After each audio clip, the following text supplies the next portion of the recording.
Let's make it happen, Cap. It's about that bottom line, baby. Give me 65 is life. Oh, 7. Look at that. And just like that, we are back. Oh man, so where are we going? What are we doing?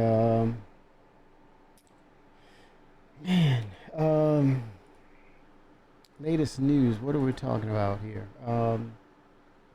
Tech-wise, things that are on my list.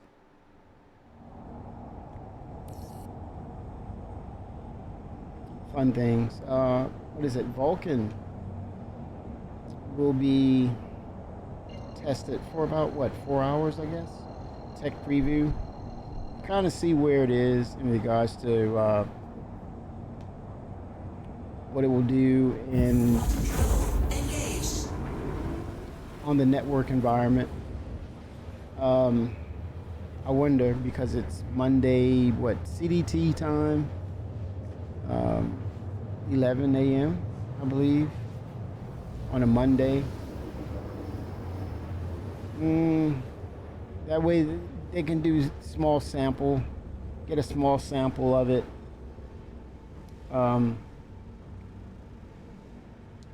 I would not be able to test, so I would like to, but then again, users as well as the developers want to make sure that things run safely as possible. Well, you're talking about your GPU now, and making sure things are synchronized, but I think it's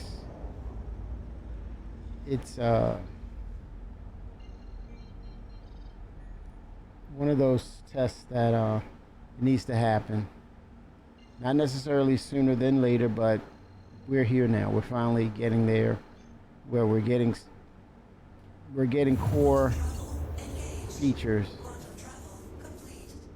That's definitely foundational to what we want to do in game, and the same with CIG. They want to get this in game and make this really get things moving forward. This is a good step. We've been anticipating this for quite some time. The moment seems to be here. Don't know what that test is going to look like, what and how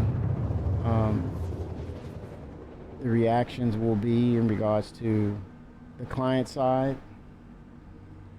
So I'm hoping for the best for CIG as well as the players of the game, or testers, should I say. I think essentially we're all testers, but definitely this particular venture into Vulkan. Looking forward to it. Hopefully it fares well. Wishing the best for all parties.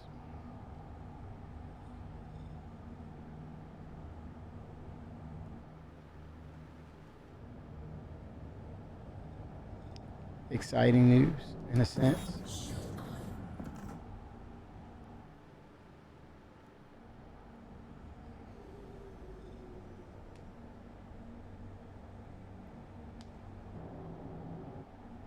Very excited for this. Fracturing mode on. Mining mode on.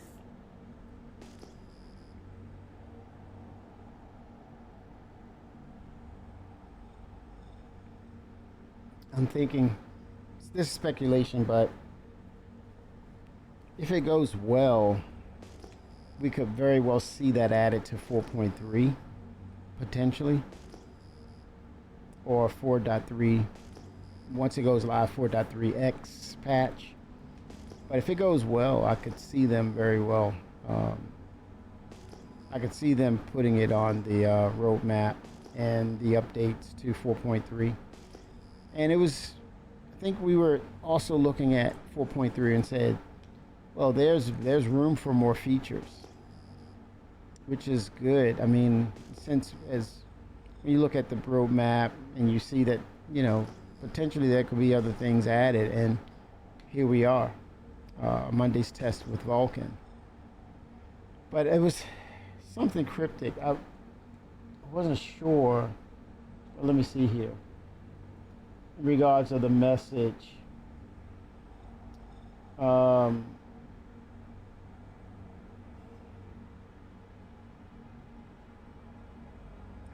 going to have a series or a number, mini tests in regards of the Vulcan integration. And man, for those who have the 50 series cards, 40 series cards, 30 series cards, you'll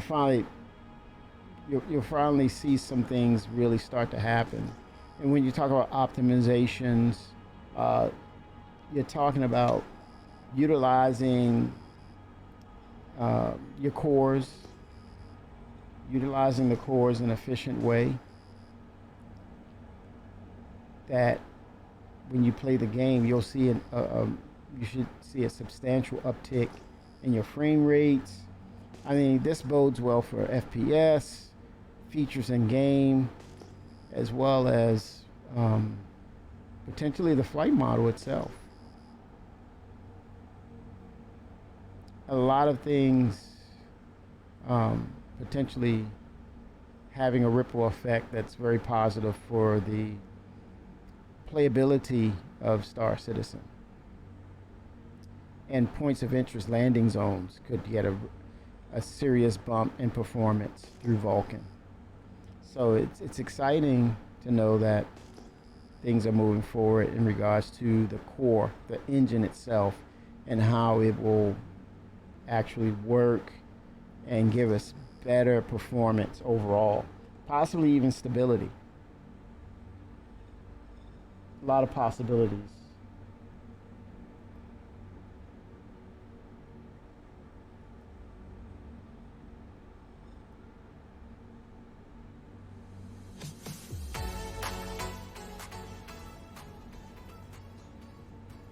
Okay, here we go. Let's get some rocks, man.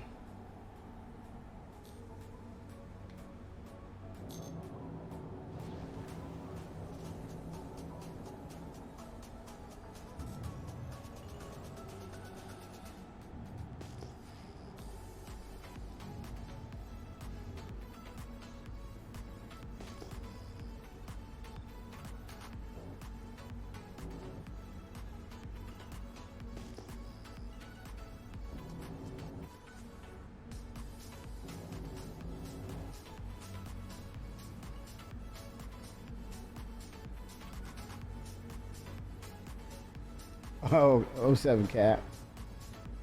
What's going on? Hey, the game room looks nice, man. Very nice. Boris.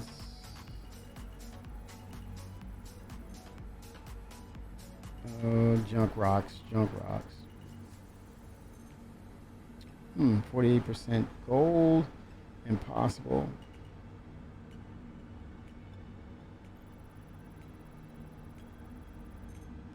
Another gold.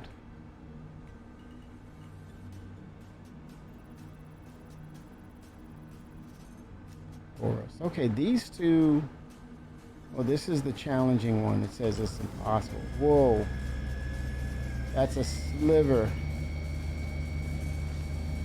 Okay, 14K. Let's see. See if I can punch above my weight here. This is going to be a challenge. Ooh. This is going to be a challenge. Here we go.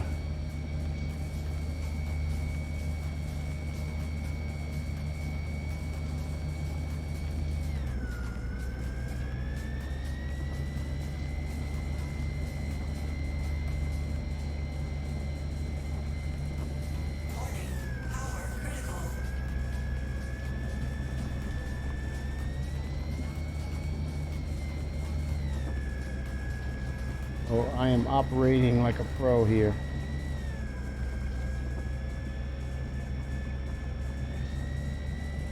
Uh-oh. There we go. There we go. Nice. Nice break, man. Woo! That was perfect. A lot of desync there.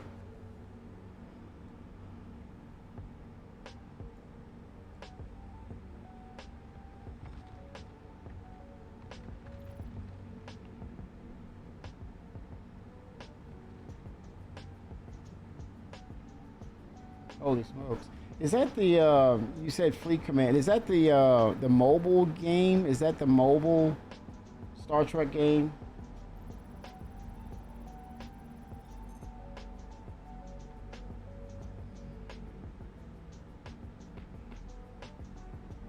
Oh, mobile and PC. Okay, how is that?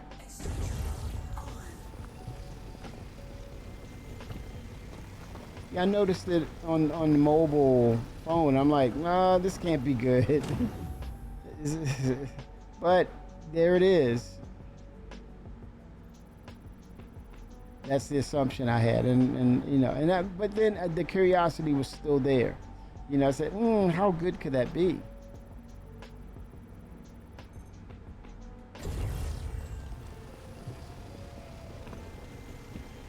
But yeah, sadly,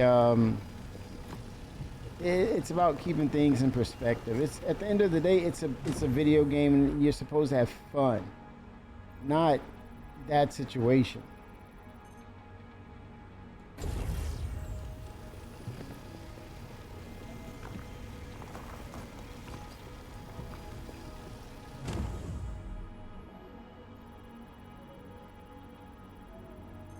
It should just come from aspects of having fun.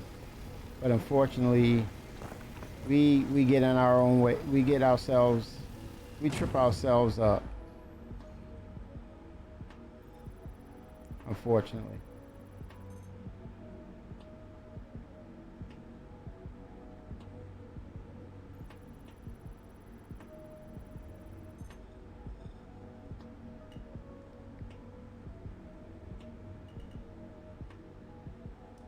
Fracturing mode on.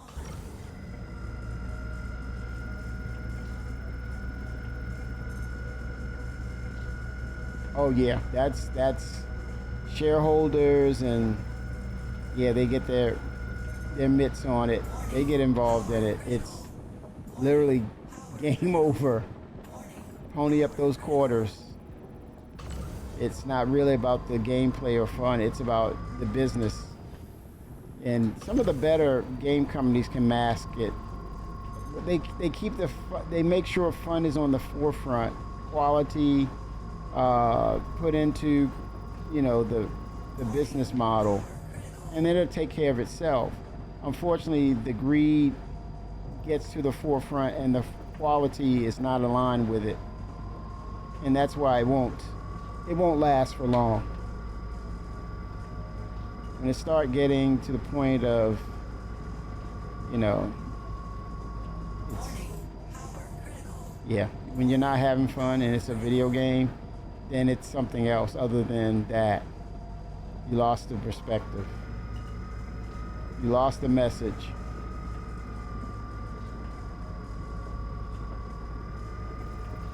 Warning, power critical. Woo.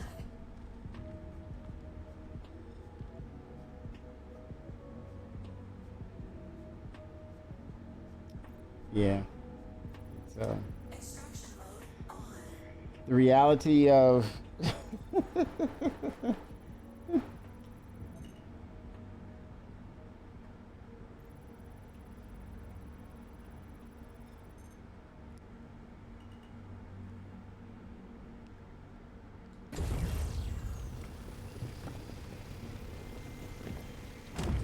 things used to be simple. You put the cartridge in, and the only problem was getting through those levels because they were so challenging. Now, oh boy.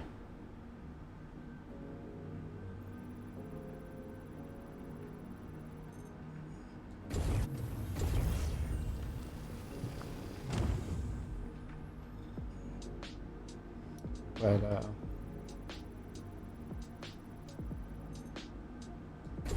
it's at the end of the day, it's why can't it be more than one Falcon if that's the case, or it's a name. Essentially, it's just a name. But yeah.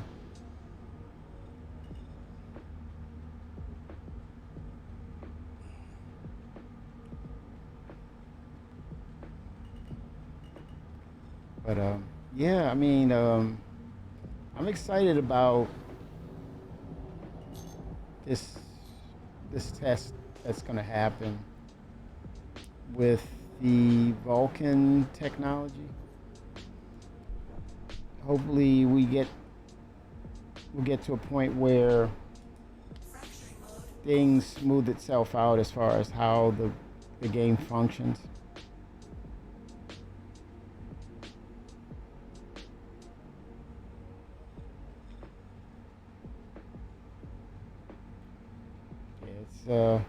That's odd, man. That's really odd, and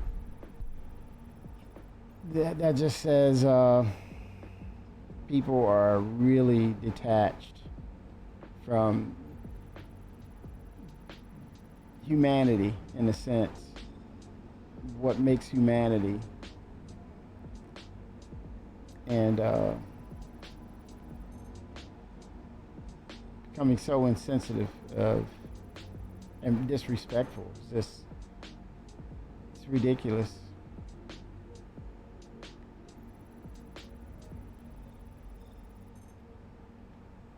Life is too short. But yep.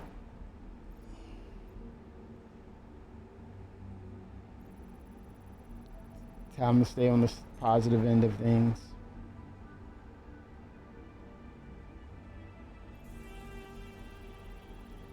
Get back on the humane side of things.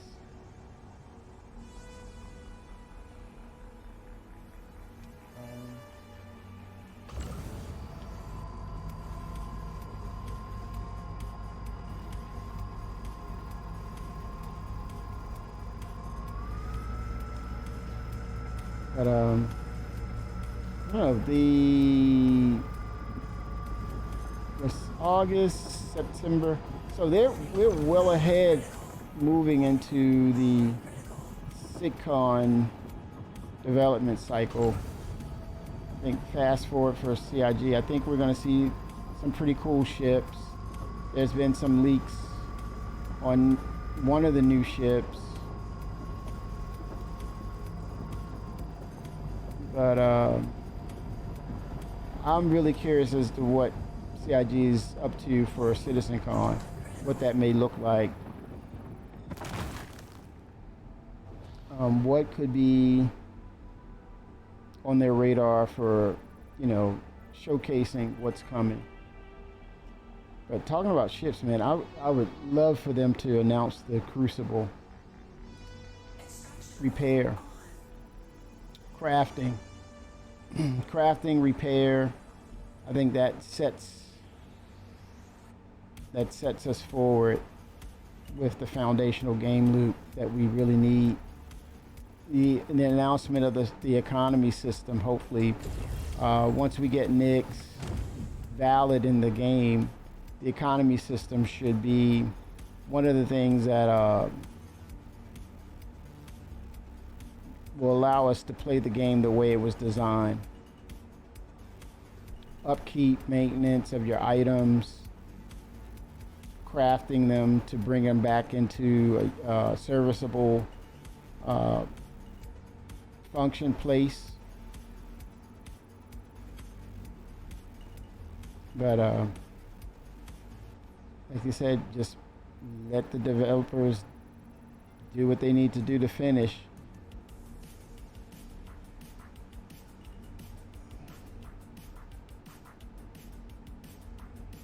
Let them build it out, and just once it's ready, I'll jump back in.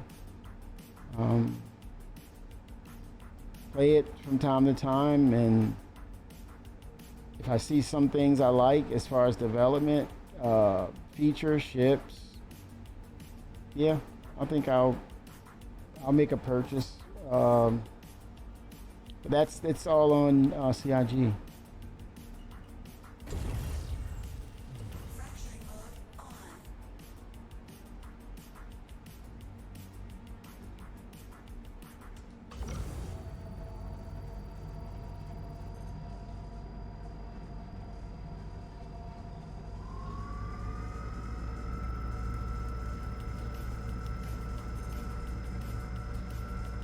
But yep, find that fun in what you do. Keep it light, keep it positive. and take it for its own face value, because real life is, it's real life. We're here for a moment. Enjoy it. But yeah, I'm curiously looking forward to what's on the slate for CitizenCon. But I think CIG may surprise us with development on the current track that we're on with the PU and the PTU, Persistent Universe, and Persistent Test Universe, or Public Test Universe, whatever it's called. But I think they may surprise us a bit with looking to really get things in the game, because I think that 1.0 aspect, that initiative, is a real thing. They want to get it. They want to get the existing game, what we have, into a state of we're out of the alpha state. I think they really want to get out of that whole narrative of it's an alpha.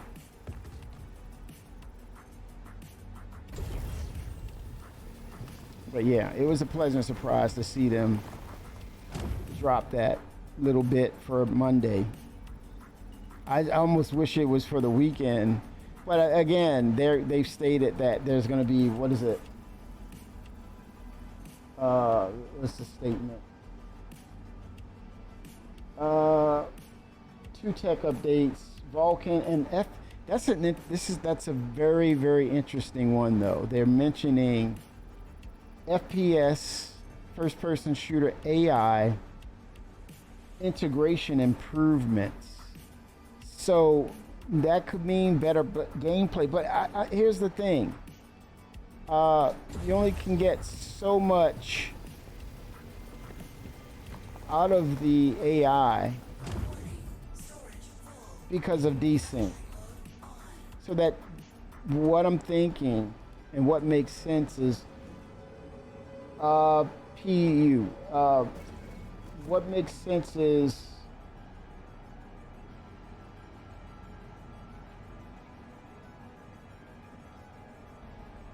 I don't know. I'm not sure if it makes sense that, well, I'm looking at FPS AI behavior integration improvements. Is that sort of like 07 Blackwater Go? Better behavior integration improvements, behaviors. In order for that, I think the desync will govern everything in that regard with AI. That's what I'm curious about. Will desync hinder that tech improvement? That's where my head is, and I'm wondering. In other words, will we at some point figure out, or will CIG figure out the desync issues? Because I wonder about the FPS AI behavior improvements. How substantial, how effective would it be? Will it be, or will it perform with the current state of desync? I don't know. Maybe I don't know. That's one of the things I question. Desync and FPS, the AI. Maybe there's some improvements. Maybe I think they changed the shard and the server configuration, I believe. I've seen some noticeable differences in the AI, or the avatars, or what do you call them? The NPCs, right?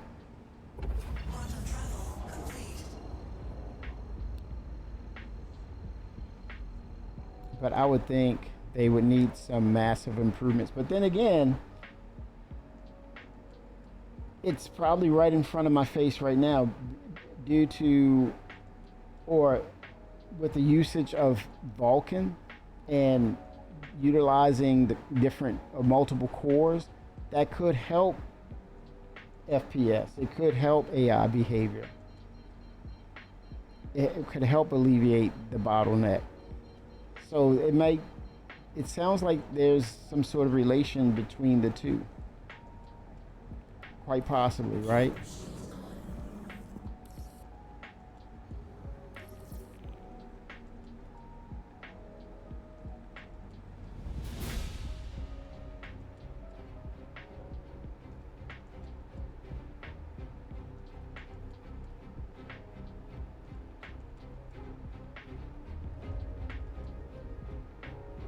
Maybe that integration or the utilizing the multiple cores of your GPU through Vulkan, maybe it's also helping with FPS. I wonder, I don't know. Or being able to manage a lot more and help alleviate bottlenecks or desync. Maybe the Vulkan technology will help with desync, shifting over to the GPU. So yeah, that could very well help FPS AI tremendously. I won't have time to, but I'll be asking a lot of questions and sniffing around. And I think if the test goes well, yeah, they said there's going to be many tests, so I can see them coming back and getting after it again. Especially if they're using Vulkan, it sets it up nicely for a lot of, a ripple effect could very well happen by them bringing in Vulkan and utilizing it fully. This bodes well for Planetary Tech 5 as well, alleviating a lot of the point of interest bottlenecks. When you see I can imagine if the test goes very well in places like Orison where FPS is just it struggles, frame rate struggle, and if you get these massive gains through Vulkan, I could see them readily saying, hey, let's start to integrate, let's go with Planetary Tech 5, because the Vulkan is showing promise and we're getting tremendous gains with it. So a new Planetary Tech system with its efficiencies combined with Vulkan could be huge in how the game performs. So it's all, for me, it's all about how the sausage is being made. And I love it. I love that aspect. Would love to have conversation with them about it. But it would really get things going overall. And I think this technology has, you notice, look, you see the AI is NPCs. Look at that. This is a little offbeat, but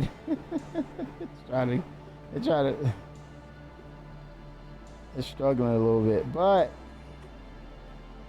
they are pushing hard, man. Excuse me.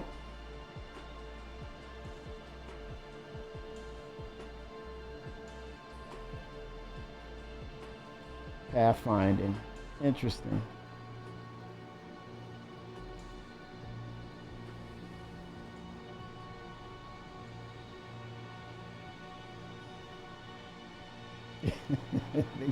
Yeah, there's struggles, but yeah, they're getting on with it, man. They're getting on with it.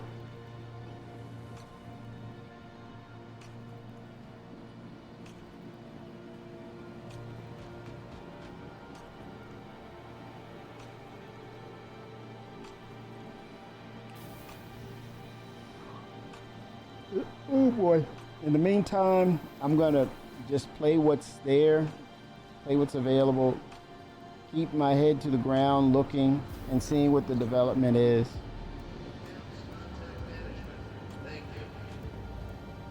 But we're moving towards October.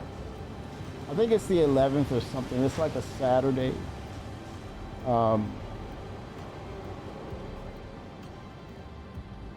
possibly get out and go to one of the, what is it, CitizenCon live events where they're streaming the game live.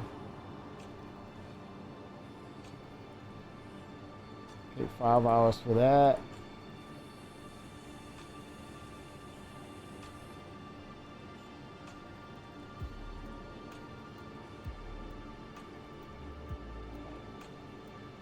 Okay, not bad for gold. Did a good run for the gold.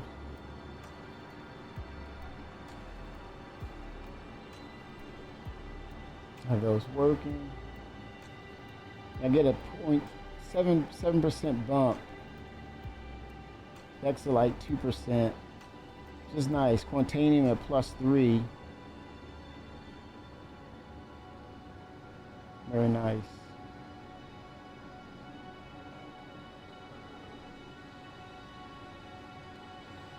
All right. Putting in work.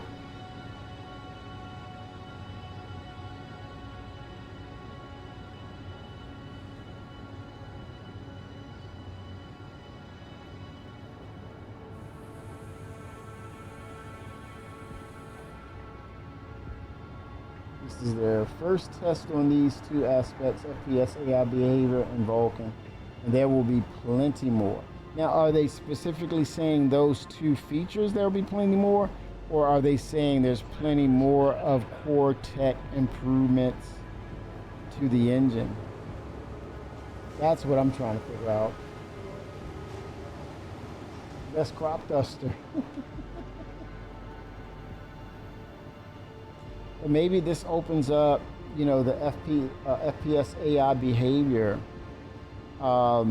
More challenging, complex logic for these NPCs when we're doing the FPS, and a more intelligent approach by them. It could really bode well for our FPS experience, and possibly even having AI crew or NPCs doing FPS with us as a crew member. I think that would be an interesting thing too, if it really works well and it's doing what it needs to do. Then why not flip it and say, okay, that part for FPS we can incorporate the NPCs as a crew member for security.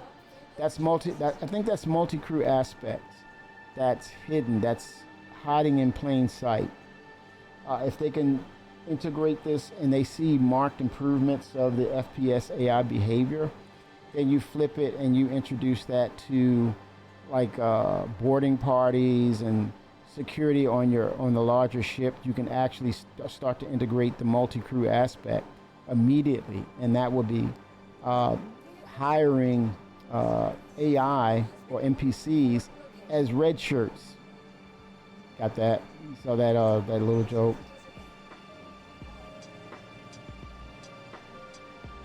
Security on these multi-crew ships, especially when you start integrating hacking, and you have them based on your ship. When you go out on a mission, they stay as security on your ship and engage as necessary.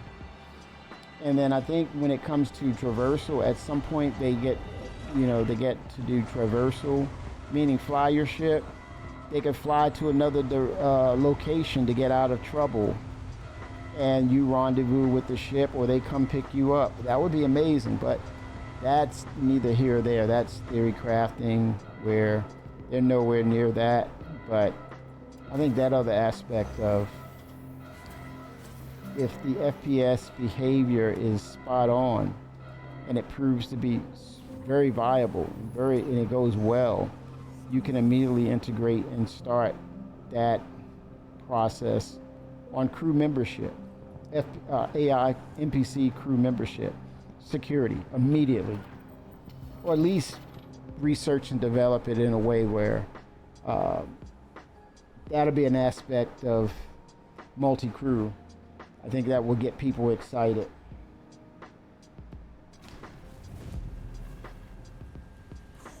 How can this help you today?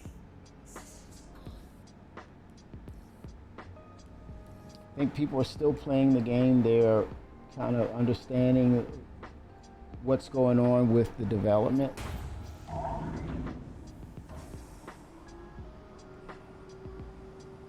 was glad they CIG went in and did some updates to the 4.3, and that was correct in seeing or noticing. I think this is a bug. The part where you run and jump over ledges, and so this isn't lining up, and they acknowledged that they did some tweaking on that, so that was good to see. Oh 07 Vickers.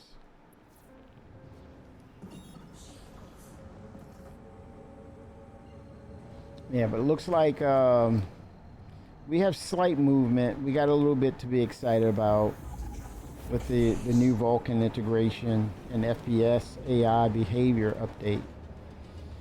But I think there's more. There could be one or two more things down the pipeline that we could see. But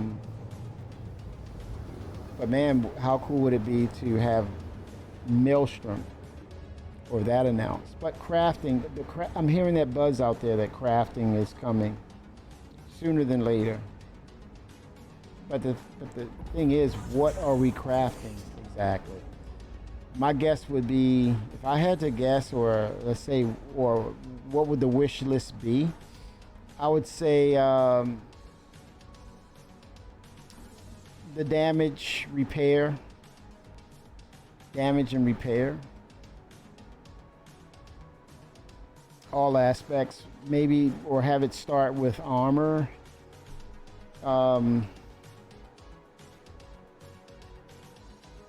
Armor,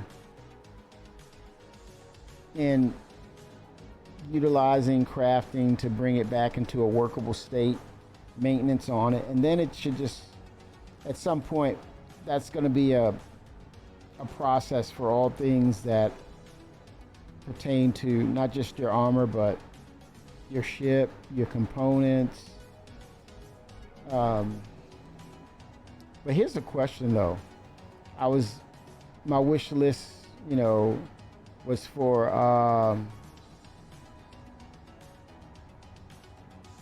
the economy system.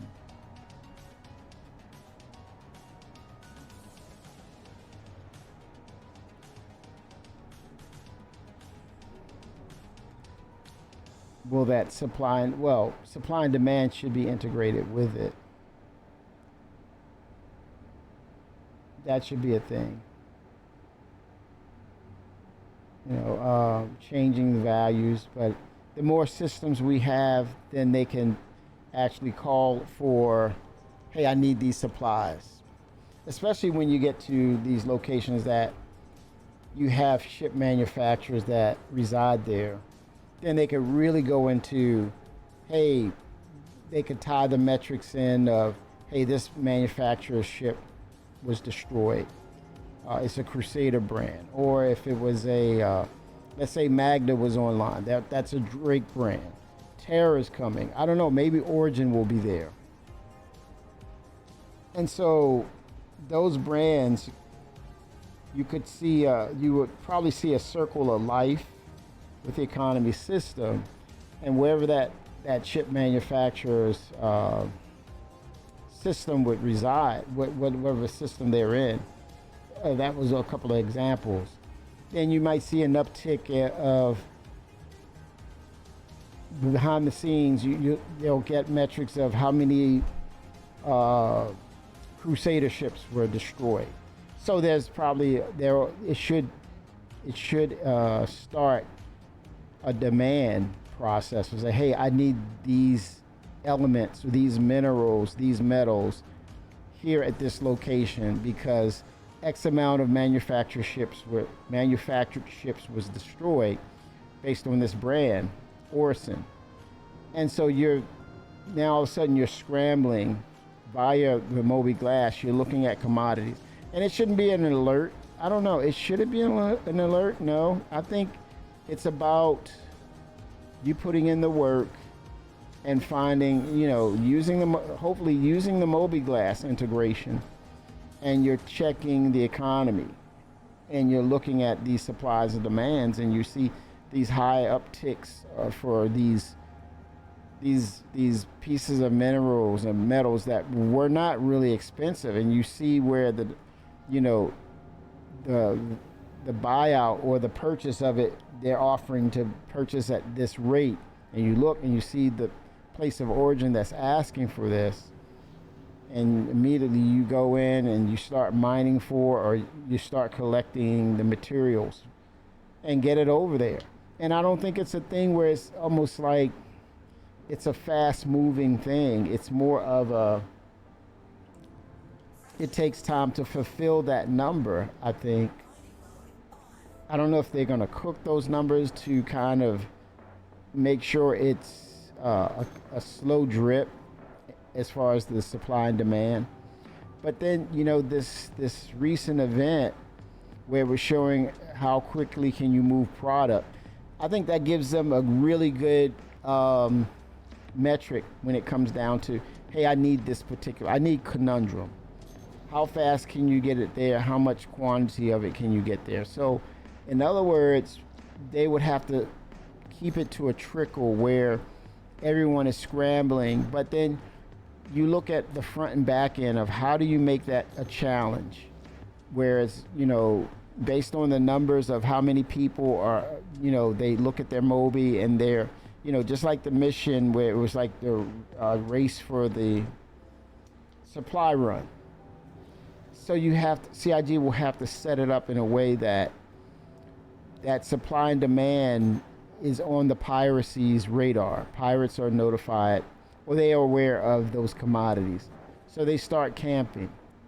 So that's one way to kind of keep it to a trickle as far as a dam is, the dam is destroyed, and now you have a rush of supplies coming to that location, and it's immediately like taken care of. So it has to be a slow drip for the supply and demand. How do you ensure that?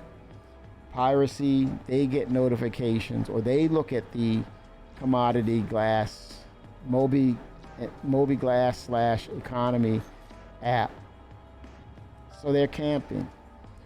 What are the other aspects to keep it to a slow drip? You make it scarce, or you make the element in certain place. You populate it in certain places. So again, that's why it's so important we have these systems, at least these 5 and more. So if you're so far away from that particular mineral item, you say it's probably not worth it. So it gets you out of the equation. Not too many people. But if you're in close proximity, well, heck yeah, you make that run. You make it happen. You really make it happen.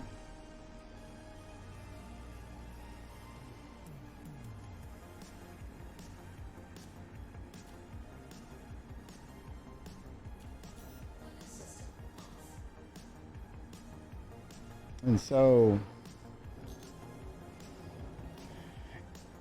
those elements all cooking at the same time, I think then you're onto something, CIG, with a challenge to the supply and demand system. Unless that number or that demand is astronomical. So you don't have as many pirates. But then real life pirates, yeah, they'll still be camped out. But you have to have mitigators for that too. You hire security forces to allow that flow to be distributed to the manufacturer who's calling for a demand and they're willing to pay. So the economy system should be interesting once it's out there. But I think the system, cargo running, supply run, was great metrics for the economy to give them a taste of what would it look like with actual anticipation of supply and demand by the players. And how do we set up things to kind of control the flow and ebb of the supply and demand? You potentially want everyone to be able to participate in that kind of economic request.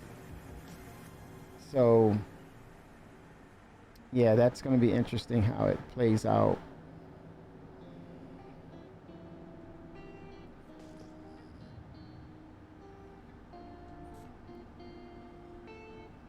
But we could very well be getting the economy system at some point.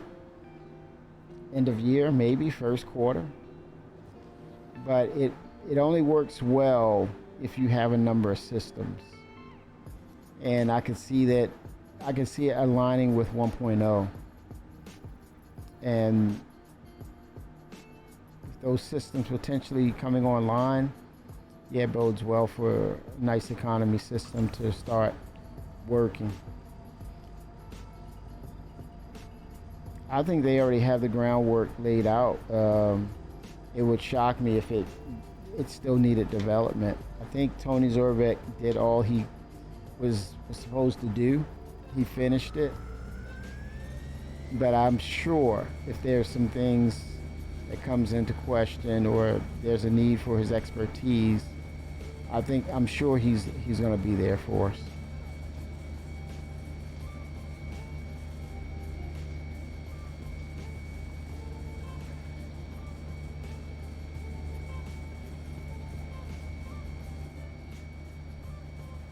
I notice how the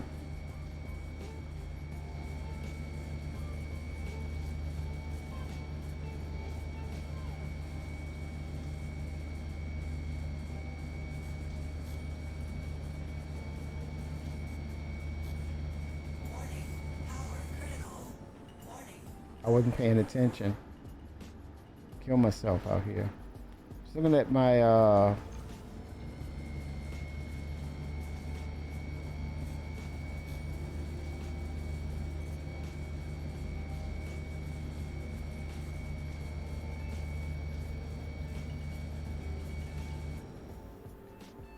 hold on.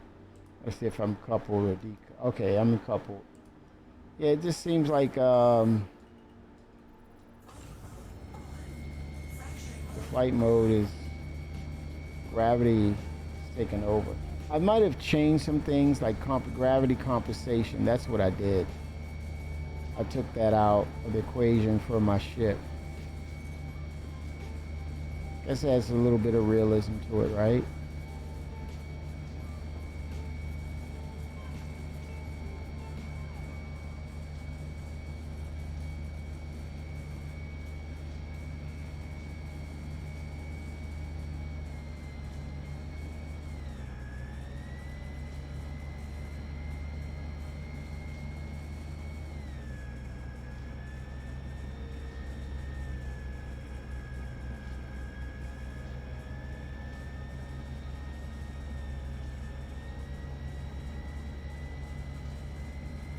Warning.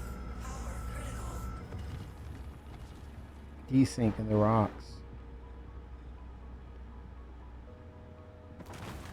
Extraction mode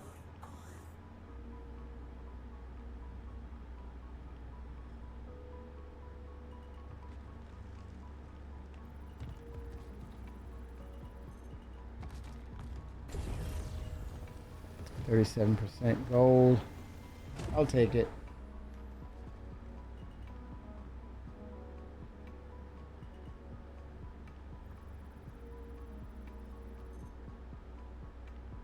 I said this before. When you stop seeing these rocks tumble in slow motion and see them break up and roll down hills and tumble and in real time fast, CIG's figured out the desync issue.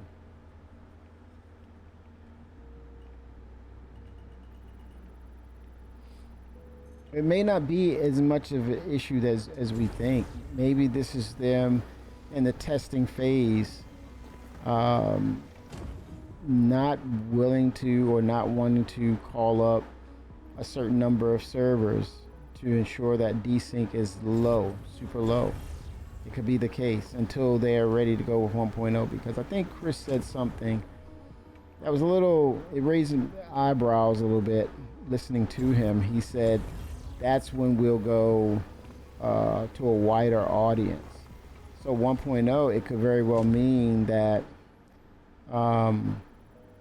once that's accomplished, once that is behind them, they're probably willing to increase the number of servers, which I think in turn will help with the desync issues.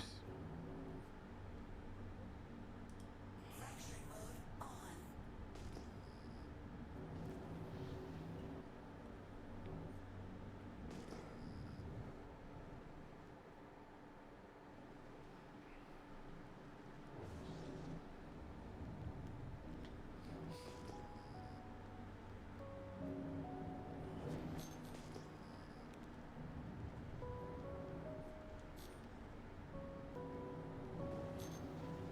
We can't believe we're finished a week in August. September, I mean, it's right around the corner. Summer is pretty much a done deal. The seasons are they're moving fast, man. They're moving fast. Fast moving.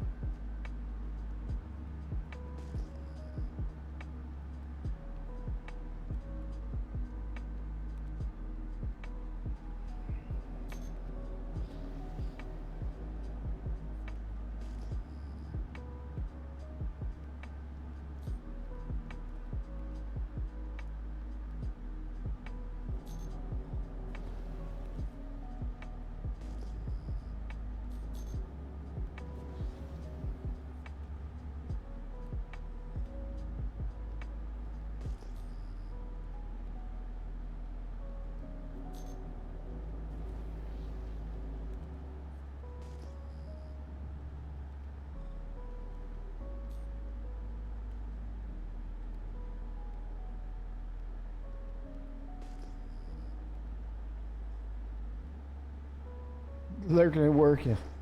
You work at night, man. Wow, Bender. You're changing shifts, man. Holy smokes.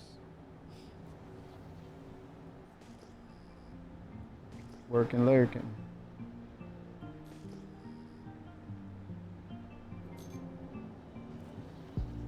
Call that the graveyard shift.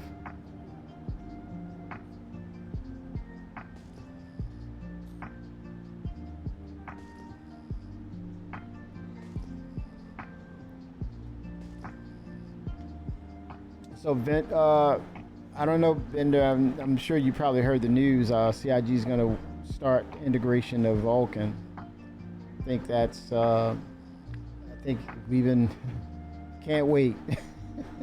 Oh, and I hope it goes well for sure, man.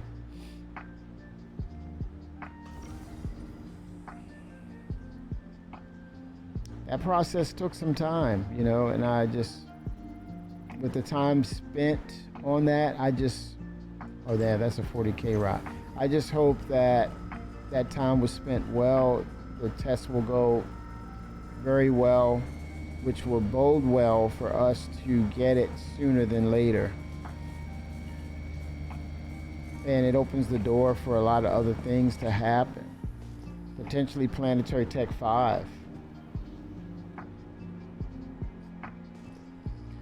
More people apt to jump in the game with their systems and do minimal upgrade based upon what potentially Vulkan will do for them. So yeah, I'm excited about it, as we all should be. Better performance all around, more detailed, more as Chris would say, fidelity for the game.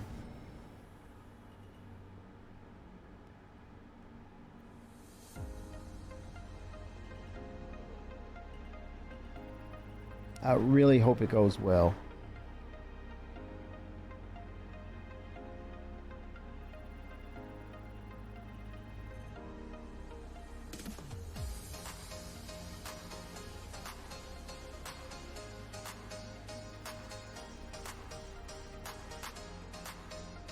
$25% gold.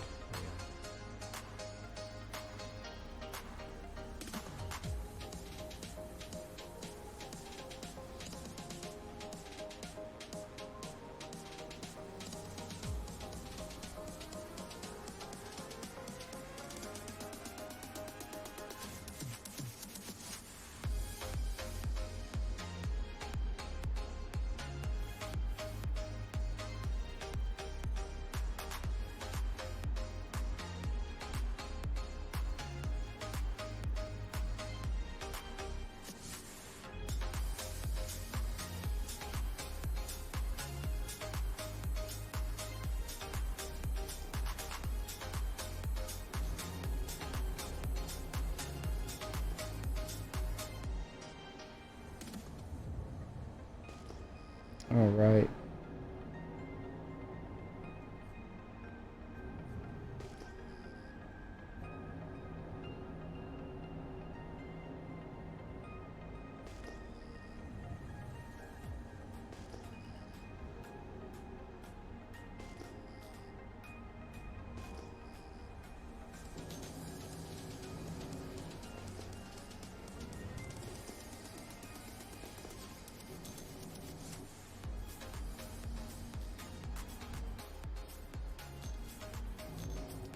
Yeah, another fighter ship, light fighter ship that's coming on board.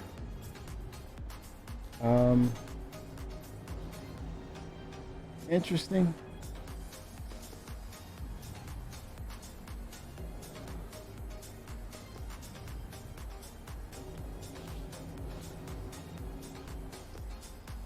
Will that be in that interceptor class of ships that will, get up on you if you're trying to escape, but not enough firepower to engage, really, heavy ships, I guess.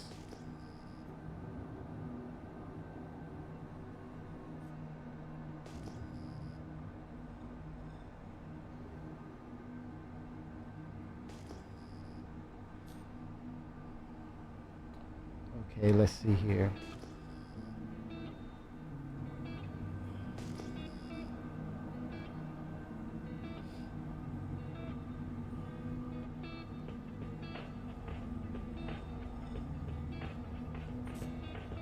And minables.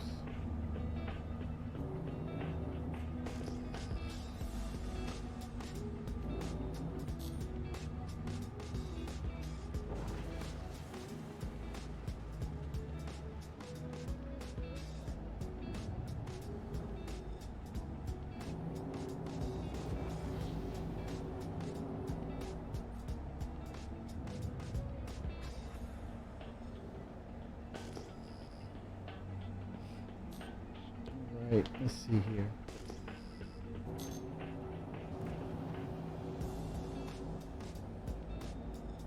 Something's on the radar here.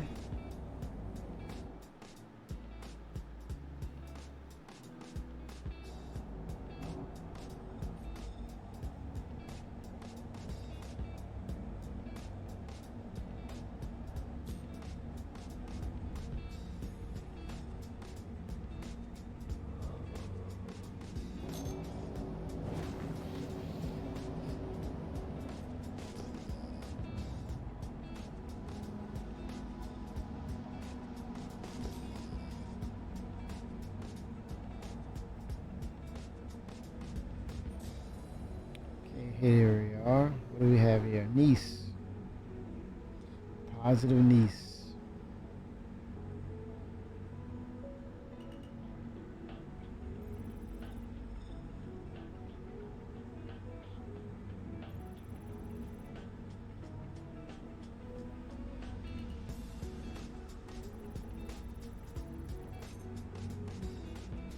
Nope, nothing of value right now.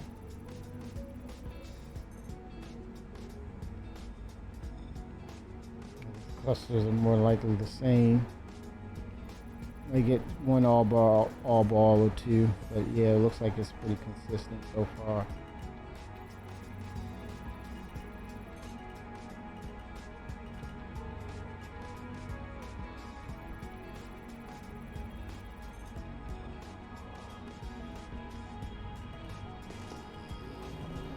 Oh shit! I bumped into the rock, man. Oh boy, it's tradition.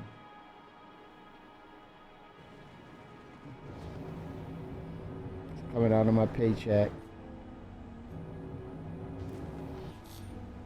Or operating costs.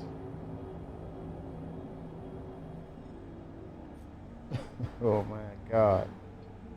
I kind of know something like, I'm a little too close there.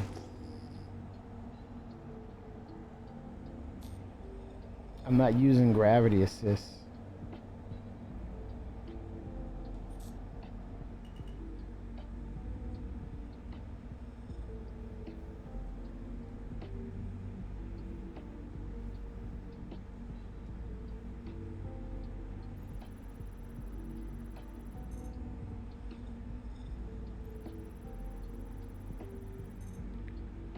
Vexilite, 20%, 65 aluminum. Oh yeah, yeah.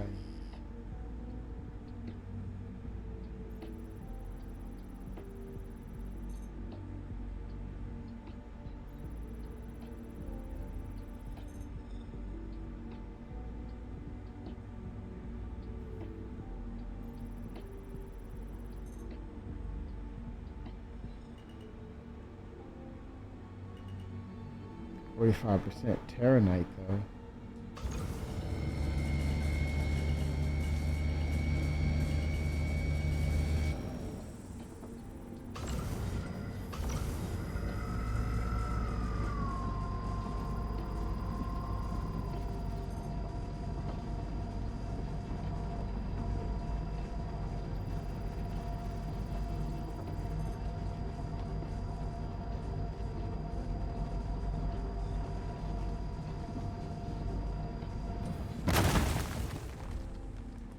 Extraction mode on. 100% Terranite, please.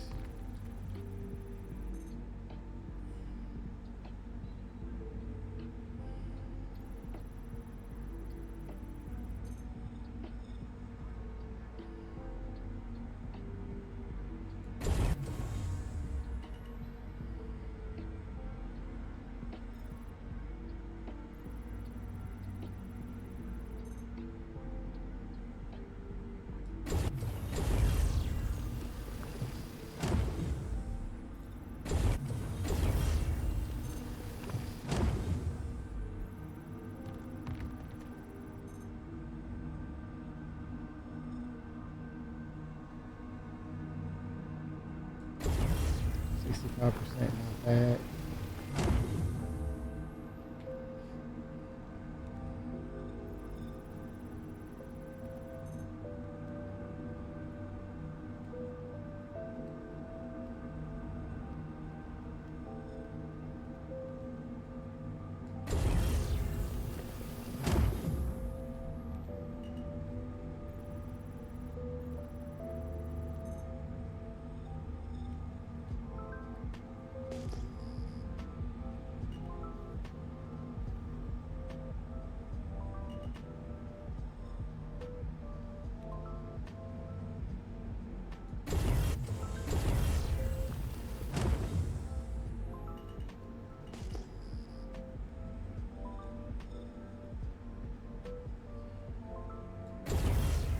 %31 Terranite, not too bad.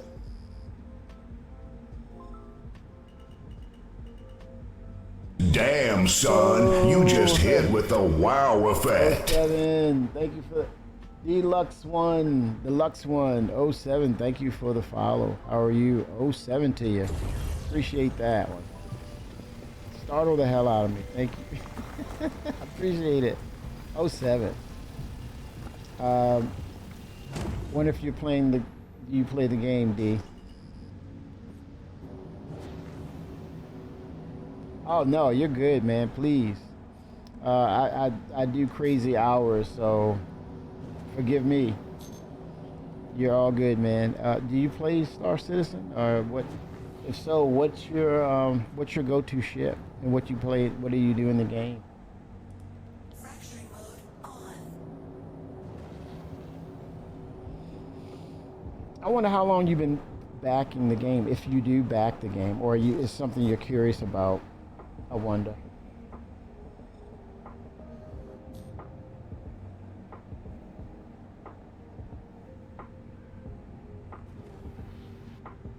He's like, let me type this up for him, explain to him what's going on. I do not play Star Citizen. I'm wondering what the hell this is. Yeah. Oh yeah. So what are your ships you're looking for? I mean, are you basically, or let's say, should I say this? Are you exclusively a cargo hauler, or what else do you do in game? Extraction mode on. But he says he's cargo hauling to make the money for ships. So there's certain ships, but he's mostly into hauling. Nice. So in other words, to make that gameplay more challenging and more enhanced and more fun, we need more systems, Deluxe One. We need more ships. I mean, not more ships, but we need more planets to land on. And I think Nyx is going to be interesting for you. I think it's going to be one of those unique places to move cargo to and from to, because it's most of it, basically there's no gravity there other than just being inside the facility itself. And even where you distribute your cargo on a cargo grid in space. I think that's going to be when they rewrote that, and they're now going to work with getting it to us probably this year. I think it serves as a very unique situation and gameplay situation, because you're actually in space utilizing the cargo grid, the tractor beam to distribute or place or distribute or extract cargo off of the grid in that location, that landing zone. And unique situations will present itself. You could be in the middle of pulling cargo, and I think because it's adjacent to Vandal space, at some point we're going to see Vandal raids come through the jump point where their system is and actually attack. So you could be in the middle of doing a cargo op, and here they are attacking you.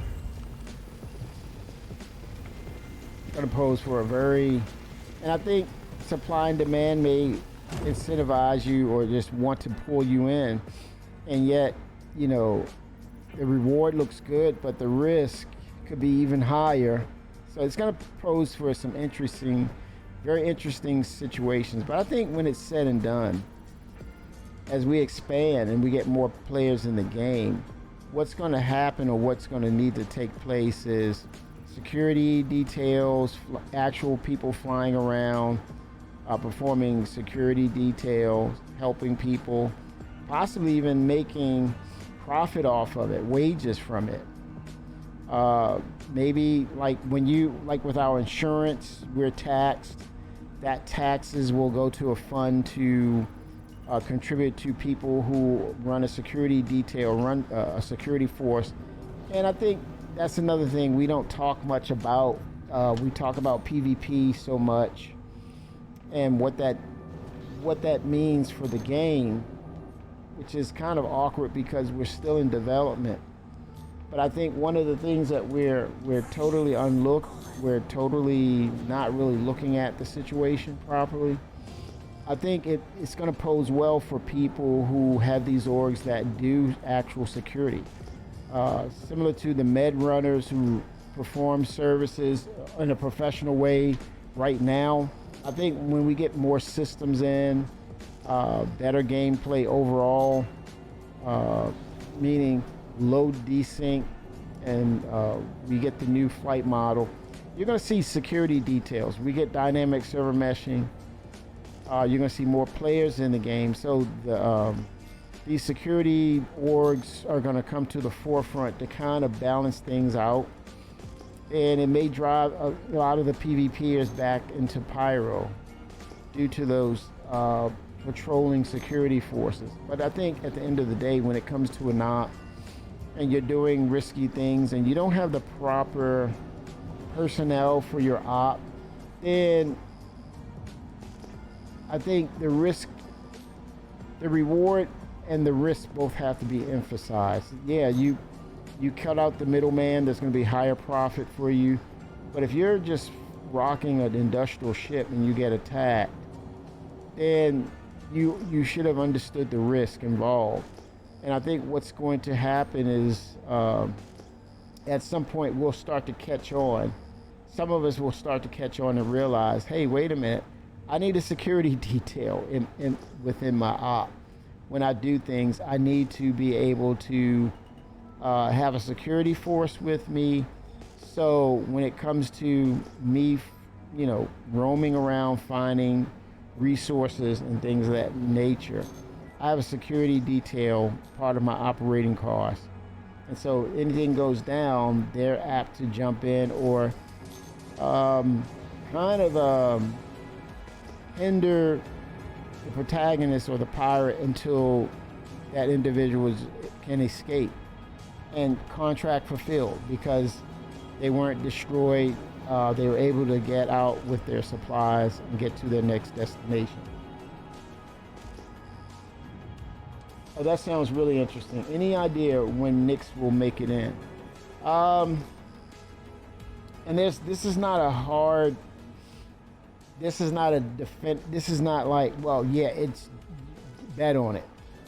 I think CIG is working hard to either. I think we're going to see an update with Nyx, but I think, yeah, we're going to see more. We'll probably see more of it come CitizenCon. There might be a big announcement, but I kind of see that we'll get it before the end of the year, around that time. Worst case scenario, it will be, delivered to us as a tech preview. Kind of like when 4.0 and Pyro was introduced, and they had it as a tech preview because it wasn't ready. But I think this might be a little different. They may have it ready, so we might get an early preview of it, and then later on they will immediately, they'll bring it into the PTU. And I think the safe approach would be, if it's not truly ready for prime time, they'll bring it over to PTU and you get a chance to play it out, see what that environment is like, and you'll be able to expand on how you play the game with Nyx involved. But I think that's the realistic point of view. I think by early next year, between the first three quarters, January, February, March, we'll see it integrated into live. And I'm taking into an account if some things are not working right. But if all goes well, I think we'll see it. We'll definitely see it by the end of this year, potentially. I could be wrong now, but I think they've been working on it for quite a bit, and I think they want to finish the year with a bang or a great momentum or a good note.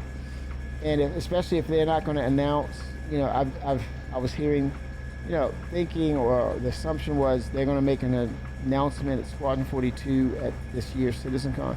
That may not happen.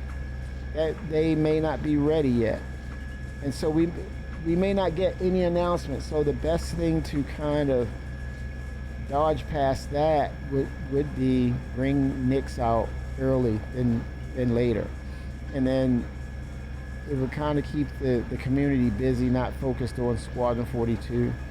I think it would be a nice segue until they're ready for Squadron 42 to be announced, especially if it may not be ready to be announced this year. The Nyx would be the backup plan, a great one at that, for sure.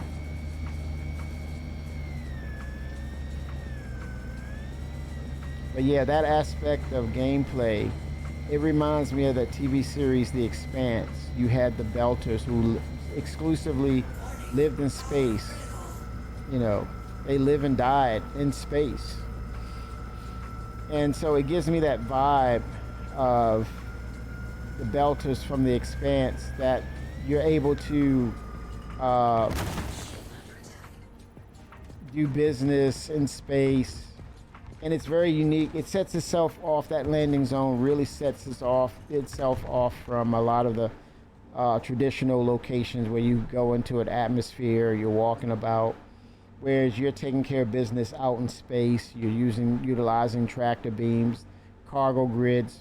You have people EVA-oving over to the warehouse or the freight elevator and pulling in I saw the video of it. It is very, very cool.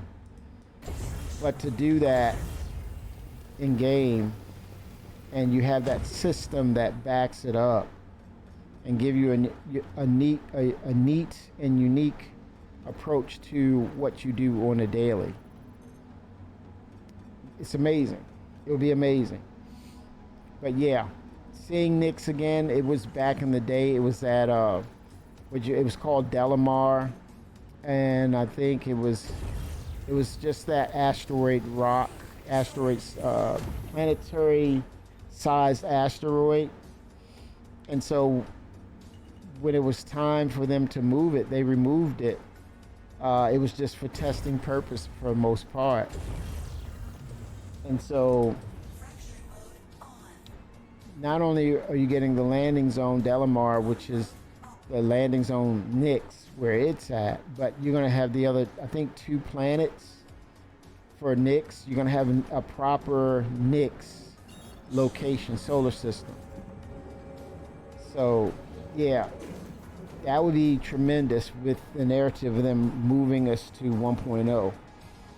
Finally getting the integration of these elements that will make or bring us past alpha and bring us more into the realm of beta, right? Again, it's not finished. By no means is it finished. It's just a platform. 1.0 is the platform of which we will then say, okay, we're ready to get us out of the alpha state and really get us moving towards beta and maybe soft release, but at least having all the features in the game where it feels this feels more complete than it ever was.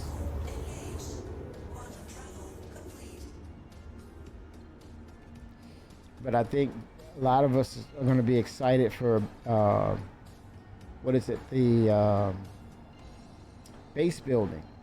And I think the hint to that is that they're getting us ready for base building. I think the teaser for that was now we spawn in hangars, if that's possible, as opposed to you spawn in these habs and you have to run down to the elevator and all this stuff.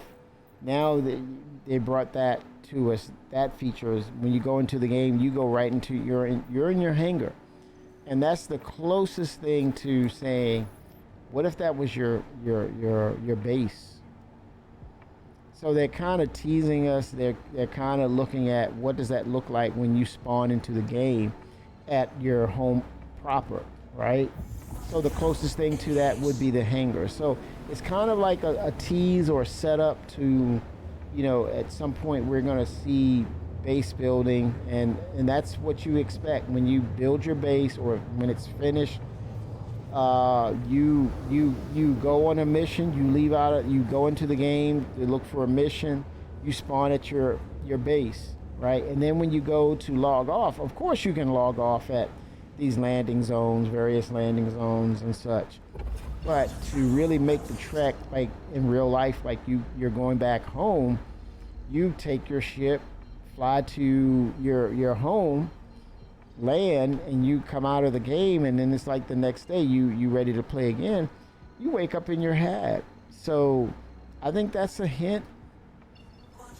That is a hint for us that, hey, they're already showing us that the technology, it's possible for you to spawn in a place that's yours. So I'm getting a little excited. They talked about that. Yeah, it's not me thinking that. They've already confirmed. If you're in a like a governed, let's say the United Earth Empire, if you're in this jurisdiction, then you're going to be protected. That's Todd Pappy at the time, he called it high security location. Now, if you're in places like Pyro, and I think it's a tier that you may have to buy into. I think they come to your aid. NPCs, that's another thing, that NPC AI behavior test. So that also should be a part of base building, because they said medium sec, it's not just NPCs that you get to help protect your home, but there's game features such as, for example, maybe turrets that you purchase, shields that you purchase. So there's going to be things integrated that's going to help you protect your home. But that's only if you're in a location that is not governed by the United Earth Empire. If it's governed by the United Earth Empire, you're protected, period. It's not going to happen. Now, do they have a right to change their mind and go and move away from that? Of course they could do that. But it's gonna be pissing a lot of people off who paid money for it and was told a certain thing at that time. So they'll probably be held to that. But they did state that the highest tier will be protected, the medium, there's contention, there's going to be a constant, you have to protect, but you'll have the tools and personnel around you to make sure you're protected. And I think insurance is also a part of it too. But I think if the last part of it is no security, you would be like running from the law, or you're doing maybe a mining op or industrial job. You create something that you're gonna be there for a few days, and once you're done, or like say those resources are depleted, you just abandon it. You abandon that base. And what they said, CIG stated that if you don't upkeep, meaning apply the insurance and maintenance, then it's gonna run down, it's gonna look dilapidated, and then it's gonna go off the server. But yeah, they will be able to tap. So you gotta, I guess, now you're talking about for large orgs, yeah, that definitely is gonna happen. Rival orgs, large orgs that are rivals to each other, of course you're gonna have that. But I think in that situation, and based on the parameters of, hey, these are rival organizations, and maybe you're placed outside of the jurisdiction, or you have a branch that's outside of the jurisdiction of the United Earth Empire, it's going to happen. And it's going to be retaliation, and then it's going to happen again. So it all depends on what's your flavor. I think that's good for the game because those options will exist. And I think there's going to be space stations that's going to be areas of contention. I think they mentioned that with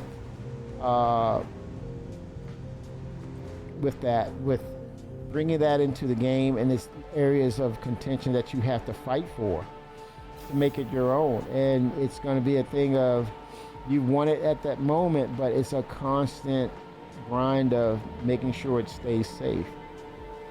So yeah, they're going to be attacking bases, and I'll be in my Mako news van doing a report and sharing video of it.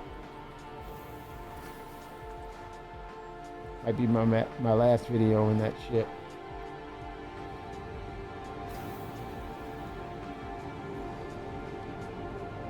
But I think it's going to be unlike Rust, it's going to be in its own unique way. Now, granted, I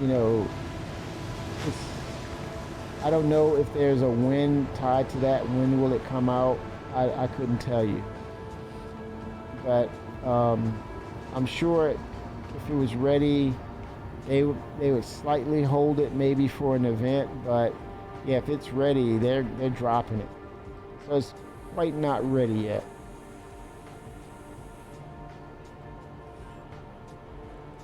But again, they could really surprise us and give us a state of where it is come this October. Is it October 11th? I think it's October, it may be October 11th.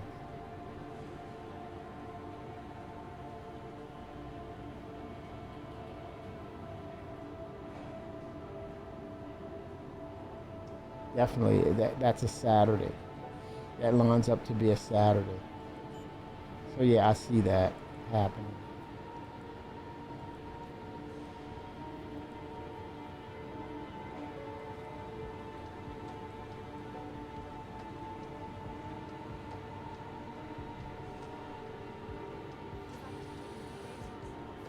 Well, yeah, they were like, what was it, $50 and $100 increments, 4x4, 8x8, I believe it was. You could buy your own land, but that's going to come back in some sort of way. You're going to see that come back, and for the people who pledge for that, that's going to be honored. So yeah, these pledges or stocks of land. And here's the question: can you own multiple? And here's the other question: can you, as opposed to home bases, can you also lease out stock warehouses, or maybe something that has a freight elevator, and you can access your supplies on multiple systems?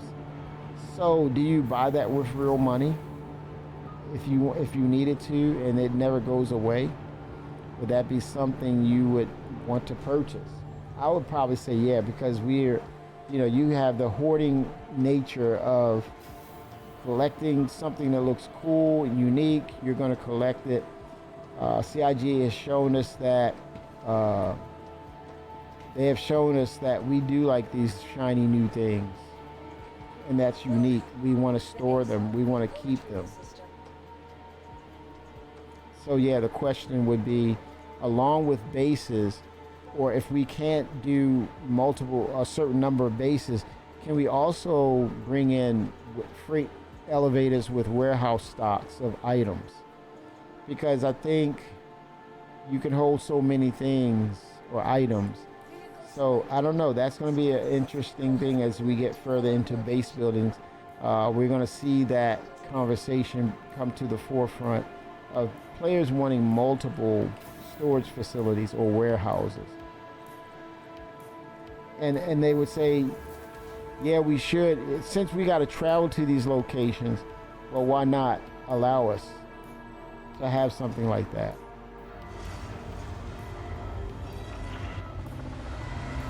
But for sure, they did sell plots of land.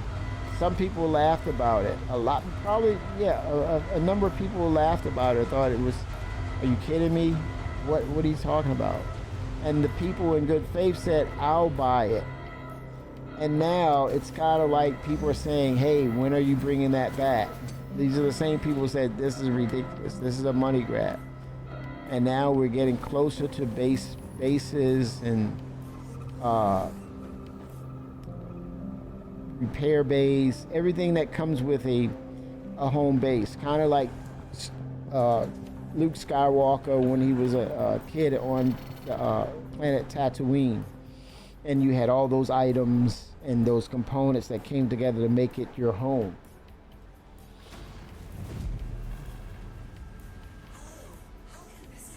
So yeah, they wish they had gotten that plot of land. I'm one of those people or persons. I'm one of those persons.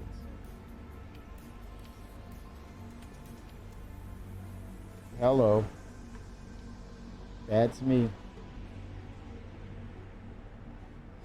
But I wasn't by myself. You best believe that I was not by myself.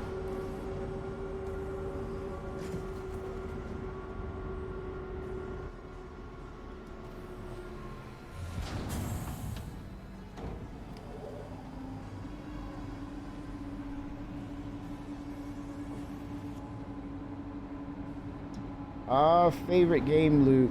I would have to say it's probably mining. It would have to be mining. Salvage is cool. I can't wait for ship repair. That's another one.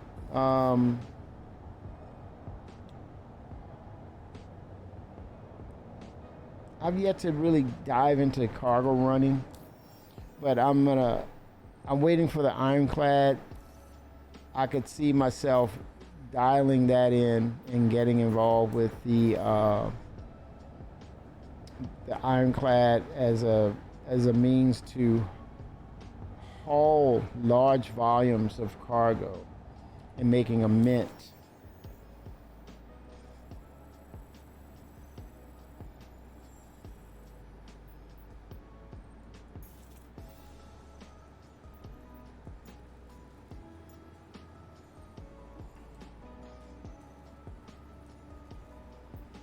But there's bounty hunting. That's got to be revisited.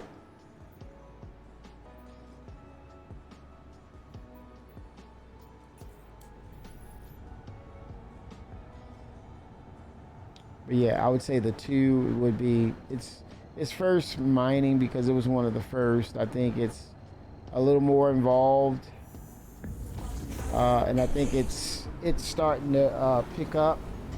And I think once they announce the Arastra and the Orion, we're going to see where everything else behind that or between will still happen for other I think other manufacturers will come into play. But yeah, Wonder 04, everything is going. We're talking a little bit about the Vulcan testing that's going to happen Monday, along with FPS AI behaviors integration, or part of the two features. I don't think they're done. I think we may see post or during CitizenCon more about the features that they're showing us will be closer than ever to being part of the game.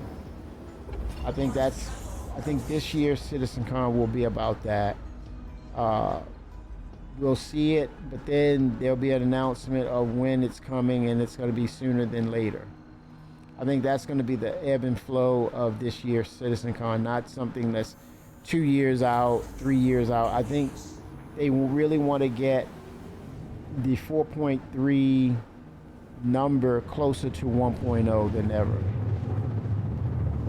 But in a nutshell, that's basically it. And making that UEC, United Earth credits. Trying to get that UEC.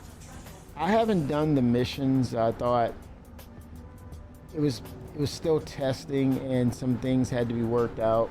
And I felt like I was under pressure to scramble to get that stuff. And right now, my schedule is really tied up. And so, it's like, no, I can't do it. I won't be able to do all that. But I did like the new 4.3 mission. It's very interesting. It brings a little creepiness in it, horror almost. The soundtrack, but it was, they had to do some things to clean things up. But I definitely want to go back in there and just have fun with that. It definitely had it shared like a scared jump. Tonight's entertainment. Todd, oh my gosh. You were streaming, man? I didn't know you were streaming. What's up, Todd? 07. Are you jumping off, or are you just, what are you doing tonight? 07, sir, how you been, man? It's been a minute. I was thinking of you, man. I was like, I wasn't sure what to do. I say, wait a minute, maybe Todd is on, maybe he's, I didn't see your notification, but I said, I wonder if he's up for some bounty hunting. I gotta get my skills back going, get that training, get that muscle memory back in combat.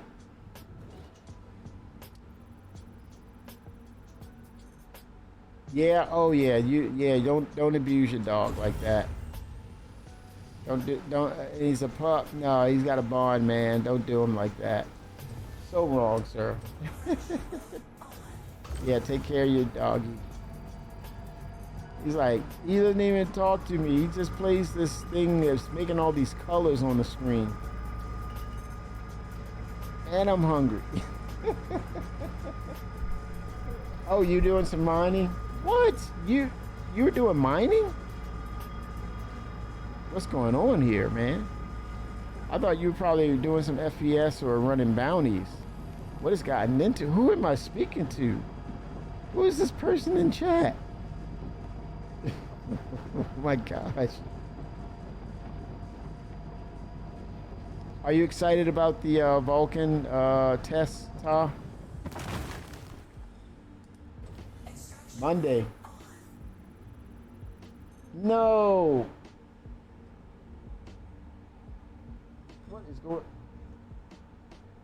I can't stand my mic.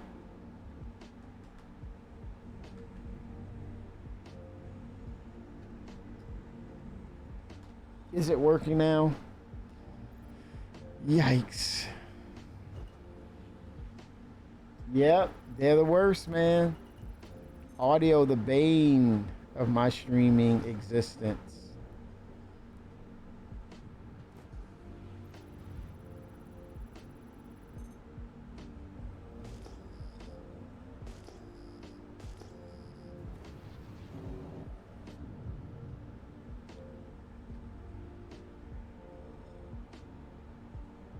Now you got me fiddling with the mixer.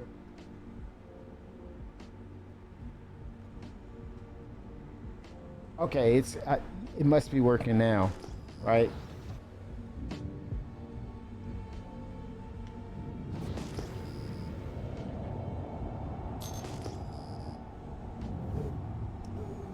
Oh, 07, sir. Thank you. Chat's like, maybe that's his stream. I don't know. Chat's like, I don't know these things, man. Uh-oh, is this a ship? Hold on. It's a dead ship, I think. Oh, hell no, it's a turret. Oh, get out of there, get out of there. I saw that turret come up. I'm like, hell to the no. Leaving private property, yes. Woo!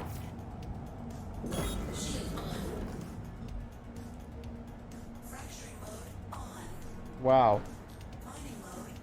I do Wander 04. I think if that test goes well, we could very well see Vulcan come up on the list on 4.3. It could very well mean that it's coming for 4.3. Fingers are. Do you know that how much FPS uptick we'll probably get? A lot. A heck of a lot.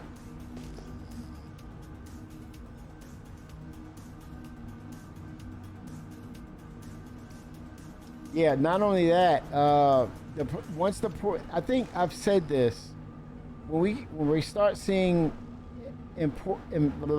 performance increases, it helps the systems like the flight model. It helps FPS. It makes it feel like, it's going to help NPCs as well.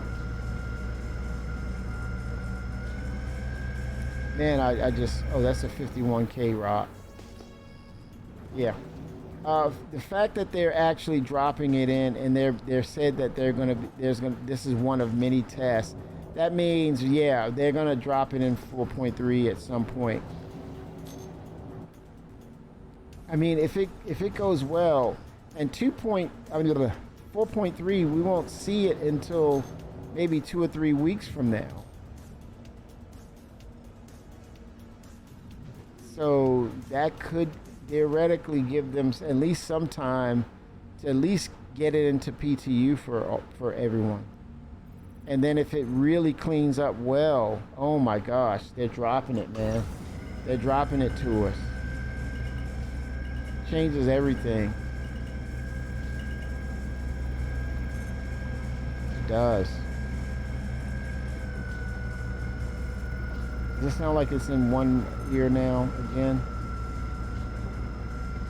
Tell me, Ty, is it in one ear again? I think something clicked over it, man. It's a freaking cable.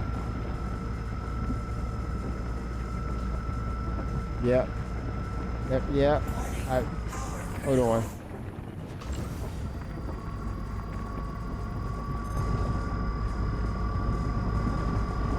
Okay, how's that?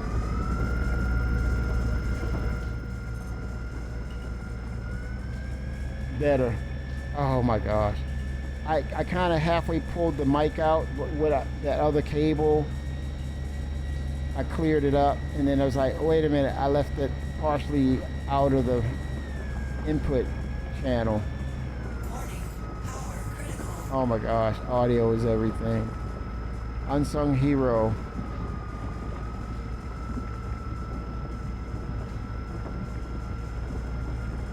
Dude, I wish I'd have known you were mining. We could have, woo. Extraction mode on.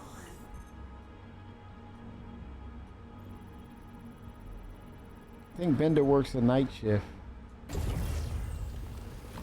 He said work and lurk.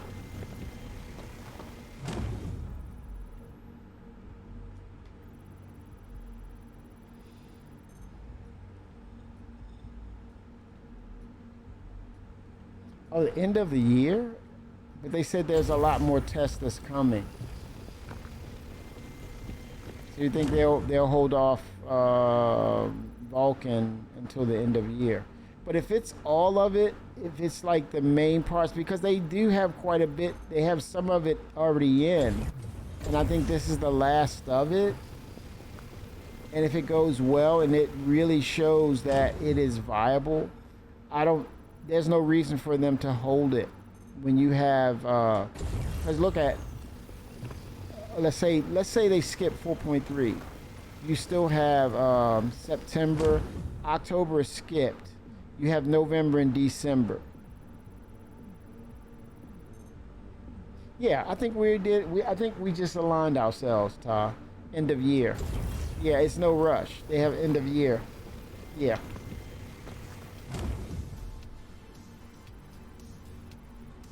Wow. Yeah. This is huge. This is a big deal. Because I think that we're starting to see some aspects of Squadron 42 come over to the game. Because we did see, like with the latest mission in 4.3, now we have the video monitor working with the game. When we were doing the mission and they would come on the video, the mission give NPC would talk to us, and it was like, oh crap, look at that, look how neat. But it does look like it's like, it doesn't have all that detail, but it damn looks good though, man. Damn looks good. The way it flowed, and it was just really cool.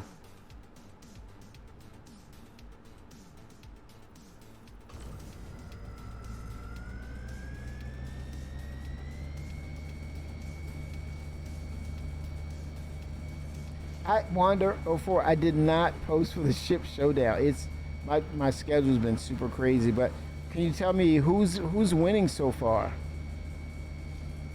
I haven't had really time to go on the Cloud Imperium's website much.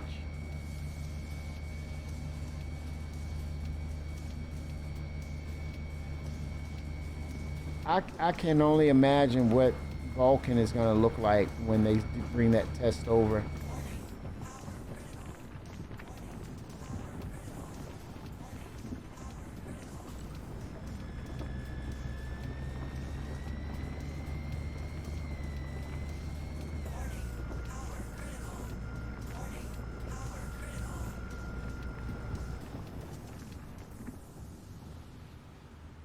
Oh man, I thought it was going to explode. Let me get back on it.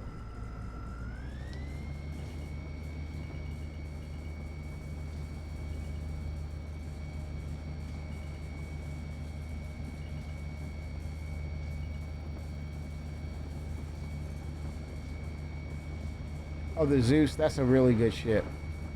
Yeah, that's a really good ship. You know, it's funny, I forgot about that ship. It's one of the newer ones in the game. Outside of the Meteor. Yeah, the Zeus has been a really well-received ship.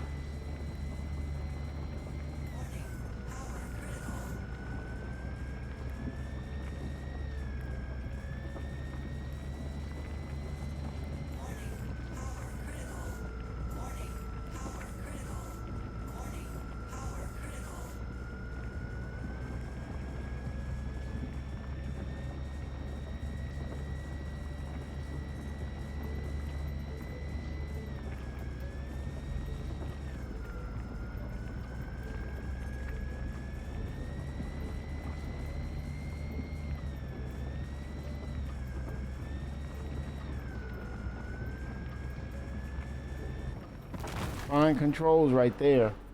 Woo, did it. Okay, the acronym for the ES. Is that Explorer? When is the Explorer, right? Yeah, the Explorer. Yep. Holy smokes. I think the Zeus could take the... Now, Freelancer is a cult following. But I think it's all about the Freelancer Max. Oh, yes, won me over. Oh, you're in the ship game fully. They got you. They got us all. Look, I was about to say they got you. No, they got us with this ship game. I think that new sneak peek of the Kruger ship is going to be very interesting. Star Wars is screaming Star Wars. But, yeah, that's going to be interesting, that ship. A light fighter. And people are saying it's going to be really, really fast, and yada, yada, yada. And interesting stuff, though.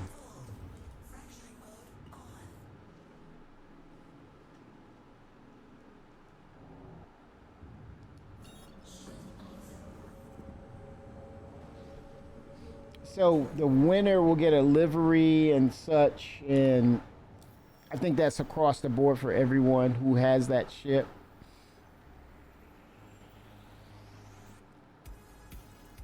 But again, that's fun. That's fun for the game. Be able to show that ship love. But yeah, Ty, I gotta agree. I think I can agree with you. It's no point in, unless it's ready. I think that's the only thing, Ty, is we get it sooner. But the end of this year for it, I think it's within reason, but for some reason, my Damn, gut, son, you just hit with the wow effect. 07 Soul Stealer. Heart Snatcher. Ooh. Oh, gosh. 07 to you. I just say, man, it's just, it's with the integration, the Vulcan, for some reason, my gut is telling me we may see it in the next couple of patches, sooner than later. And for the fact that we've been seeing a lot of what I've been seeing lately with CIG is, yeah, we get some stuff, it's buggy, but we're seeing this more aggressive process, which we've been begging for. Now we're getting to see it. When they start bringing in and start introducing and we start testing a feature, it's fast tracked over to the waves of PTU, eventually all access. So I think they're going to stick with that narrative, Ty. I don't think they're going to, again, I applaud this from them of late. But this may be the cadence. This may be the process that we've been seeing lately. Features come over and it'll tiptoe into Evo, and next thing you know, it's all waves, man. You blink, you miss it. I don't think they're gonna be intimidated by Vulcan. They're not gonna be. I feel in my gut they're not gonna be intimidated by Vulcan. But I can see that it could be intimidating. Because of all that hangs in the balance for it. But I think they're not gonna tiptoe and just say, "Hey, here's a little taste." I think once you see that bad boy go into the testing mode for I can't even get it out, but Evocati. Once you see that initial step into Evocati, then you're going to be like, okay, how did that go? It's going to be a big buzz. They're going to talk about it. You're going to hear about it. If it goes well, if it goes well, there's no reason for them to hold it for the end of the year, especially if it means that they're going to run Vulcan with Planetary Tech 4. Now, if it was, if it goes well and they're gonna plan to introduce Planetary Tech 5, I could see them holding off. But man, for some reason in my gut, it's telling me they're going to be just as aggressive, if not more aggressive this time. And they're not intimidated by Vulcan. I think with the timetable that we've actually gotten bits and pieces of Vulcan being worked on, it's been a minute. I think I give them benefit of the doubt for working on it this long, that I think they're truly ready. Hence why they just want to do a little sample of it, and the fact that they said there's going to be a lot more testing that's based on Vulcan. But that's also saying that's proving your point too, isn't it? The ASOC vehicle retrieval system. Unless a small window and they're just running the gamut of just test. P2U for all. Test. Okay, we're dropping it. My gut is telling me it may go down that way. It may go down that way.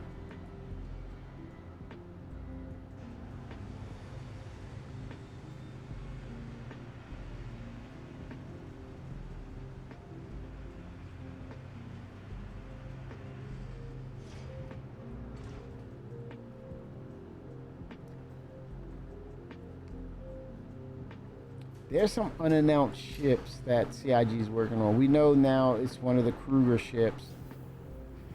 But, I mean, ooh. Could it be the Expanse? No, it'd have been leaked. The Expanse would have been leaked.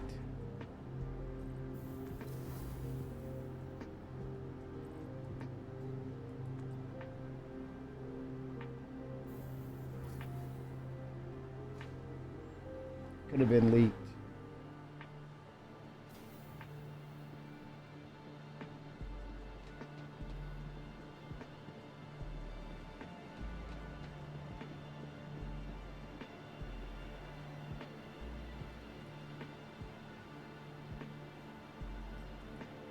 Yes, Ta, we're on the same page. It's changed significantly because I think they're gaining. They're gaining steam. They're gaining seriously moment. They're seriously gaining momentum. Yeah, we may lament the bugs here and there, right? But you cannot put aside the fact that they are getting after it, man. They're getting after it, and all while they're adding these new missions that's out there, and you're kind of seeing a cadence of. Kind of like with the latest one with 4.3, we're kind of getting a little glimpse of what those lower depths of the Area 18 may end up being. And the fact that they're working on new creatures. Snow, I think it opens the door for the Boreal Stalker. That's the Snow Yeti that was created by, that was bioengineered by Microtech. Dangerous Predator. So that may have a backstory or some sort of weird or almost horror-esque backstory to it. Yeah, they're getting after it, Ta. That's what we're seeing. We're seeing them get after it. CIG is getting after it, man. Gotta applaud them for it.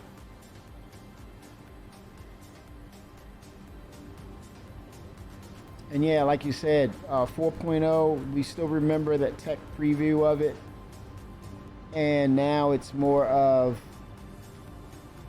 once they got that up and running, integrated into the system, they haven't been playing around.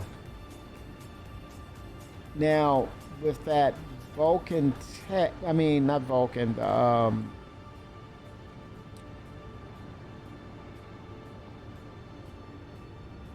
the way they went the route of the tech preview, and and speaking of Nyx, we have a stable jump gate now. Knowing that, and now you can create another jump point or jump gate, and you bring in Nyx. That opens the door for more possibilities. It helps with people having issues with PvPers, having these systems set up, and you're able to traverse.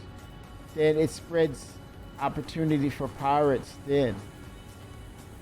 And then once we get into crafting, they have to upkeep and maintain things, from the armor to the weapons to the ship's components, and to constantly do simple piracy, and you're not making any money.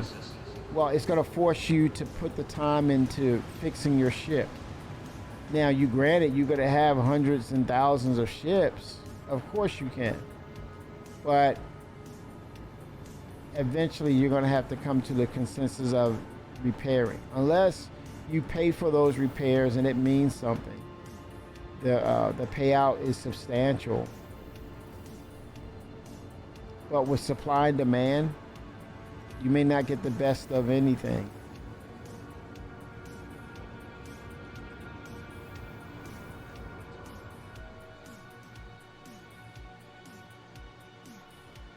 I can't wait for Nyx though. I remember when they zoomed out from an eye on a character to pass the space station on Nyx way back when. Yeah, he was the guy was standing outside. He was a black guy with a bald head eye. He was standing there, and it zoomed him out. I remember he was in a red and white armor.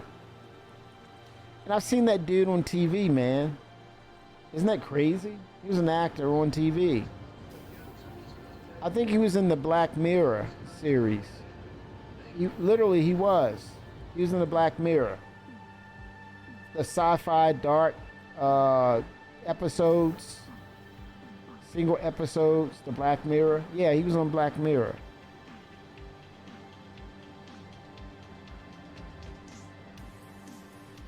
But no, Wanderer 4. Did you see the more recent Nyx that they've changed it?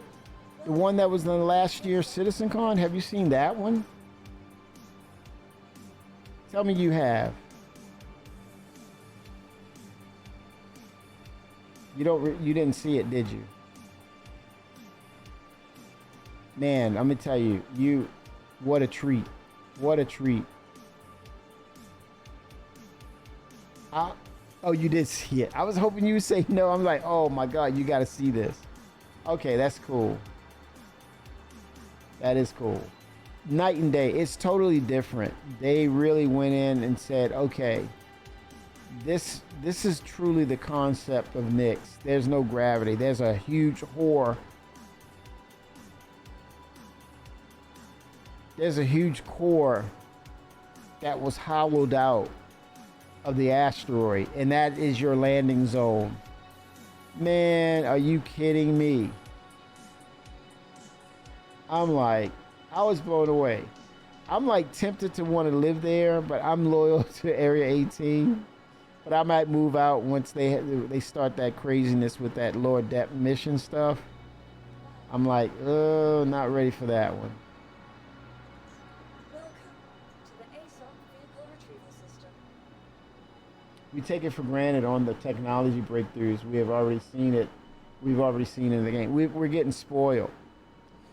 And I think it's a lack of patience. And that, granted, yeah, it takes a... But you know what, though? We're seeing the reality of gaming development. And when you're on the cutting edge, or like you said, you're doing this breakthrough technology, it's even more time. Let's be honest. Let's be honest with ourselves. Let's be honest with our expectations. And they're working at these breakneck speeds to get it to us. And it can only have issues with it because it's been worked on at the pace that it's being worked on, and it's new creative things, new aspects of the game, or just technology, or how a game is played.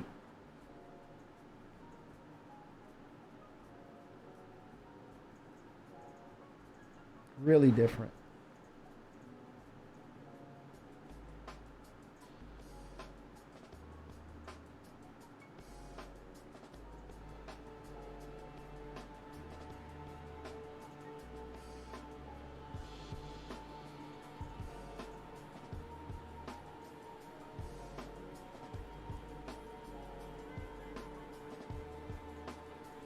I said to myself, I gotta get the Drake Buccaneer. For some reason, man, I fell in love with the Drake Buck, man. I don't know what it is, man. Thank you. Thank you.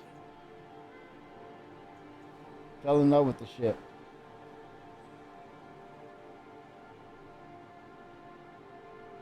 Oh, that was Death by that was the golf cart murder location. Yeah, I remember those days, and you would actually go through that scanning system, right? And that was the social module. They gave it that. They dubbed it the social module. And the only social thing you were like saying, "I'm gonna kill you with my golf cart. Step in the lane." Like people were just jumping on the safe places, the bench, running from the go-kart, and then other people started sitting on the passenger side, killing themselves. I'm like, what in the hell is going on right now? And it was just craziness because you could do it. You're able to do it. It was just testing things out.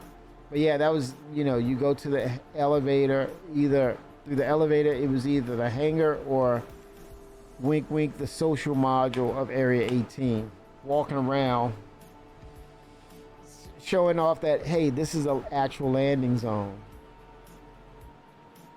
Yeah, the demolition area, the people who made ramps. People were crazy doing crazy stuff, man. They literally had a ramp. And then remember you had the weapons testing in your hangar? You can hook up weapons, and then you had the shooting range for your weapons inside the hangar. Yeah, that was different. And you had the workbench. Yeah, you're old school. You're an OG. Holy smokes. And then on the hangars, you had the second floor where you had your office. You had the locker where you can change to the vest and the shirt like Han Solo. From a spacesuit to Han Solo. I'm like, man, are you kidding me, dude? Oh, what's up with the Buck? What's going on? Okay, is that the...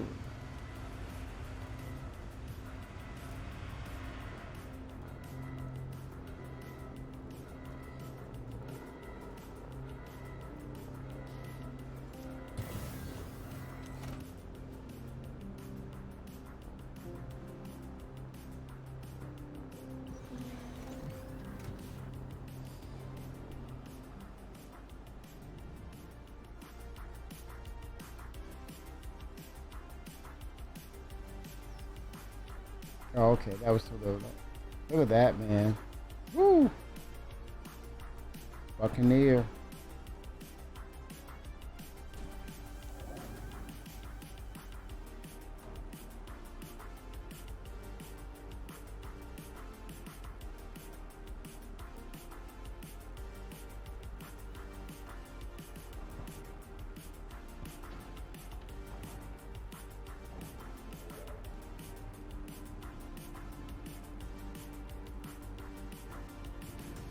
Yes, Kart Racer. Yeah, it's no joke, man. It's that Interceptor, huge engine.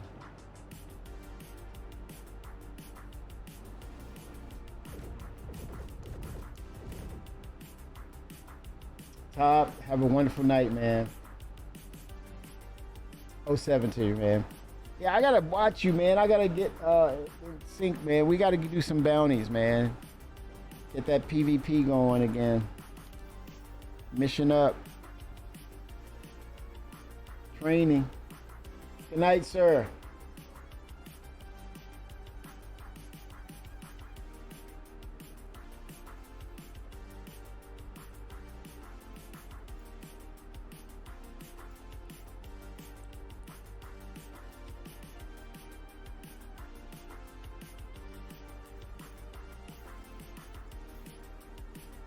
Down to R Corp.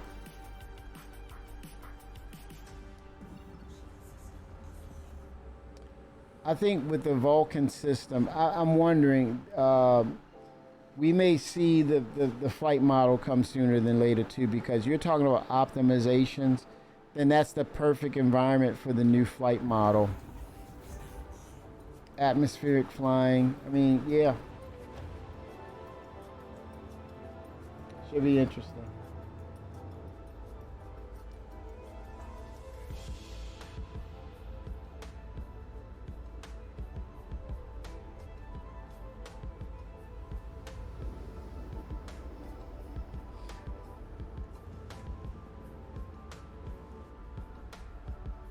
I don't know, man. I might. Hold on. I was thinking about doing a little. Let me see if there's a bounty out here, man. I might want to pop a bounty or two with this ship. I just want to see, man. Resource Drive. Crusader.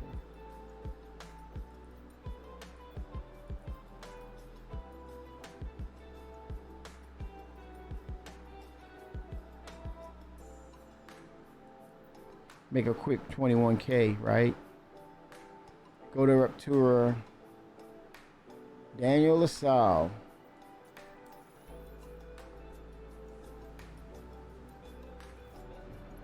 I'm gonna test this buck, man.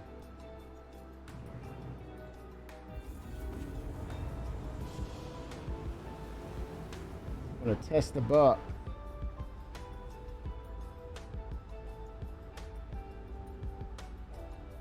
It does look Star Wars-esque though. The Z-Wing.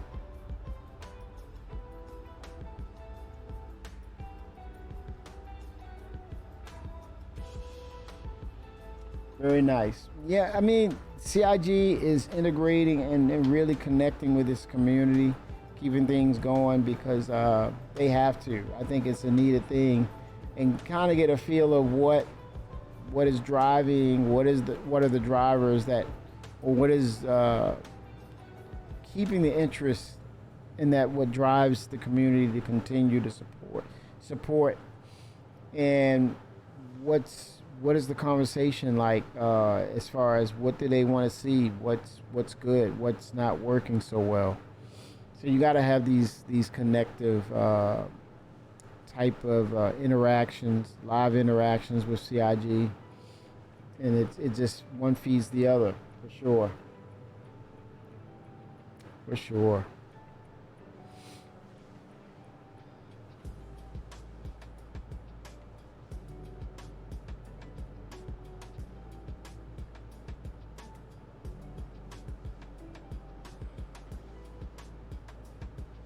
While I'm here, let me get that call to arms too. Call to arms. Contract. Was it mercenary call to arms? Yep. Get that extra bonus if he has friends or whatnot.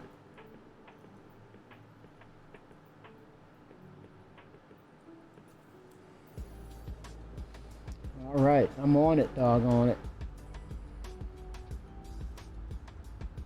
I don't know, man, the gun, I mean, it's just, I don't know. I just started looking at the Buccaneer. I think it's like that. It's got that mechanical look to it.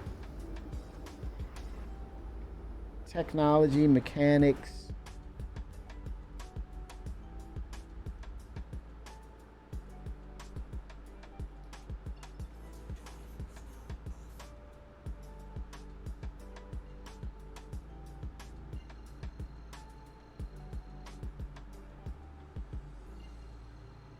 Let's see how she handles.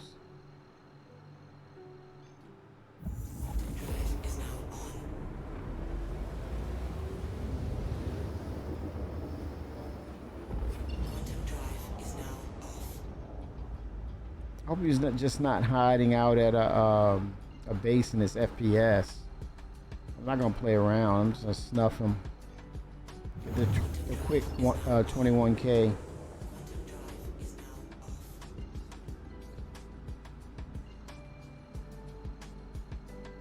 snuff him.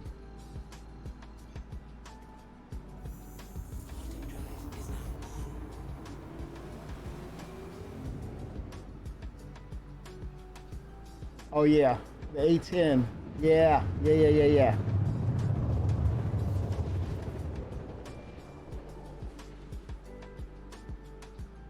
Sandy Roberts.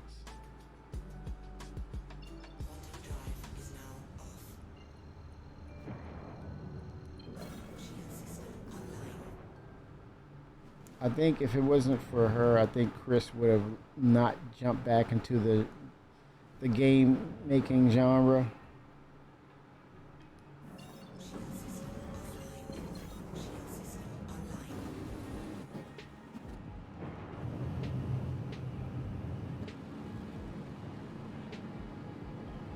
These engines, man. Whew.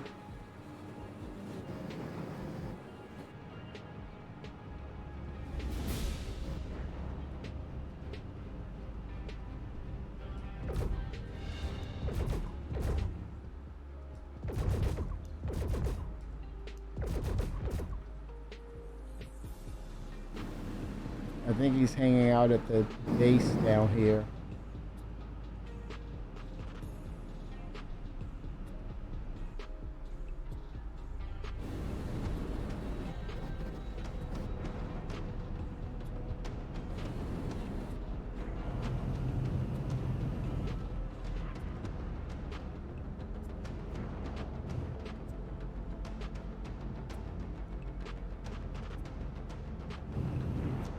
Like the music.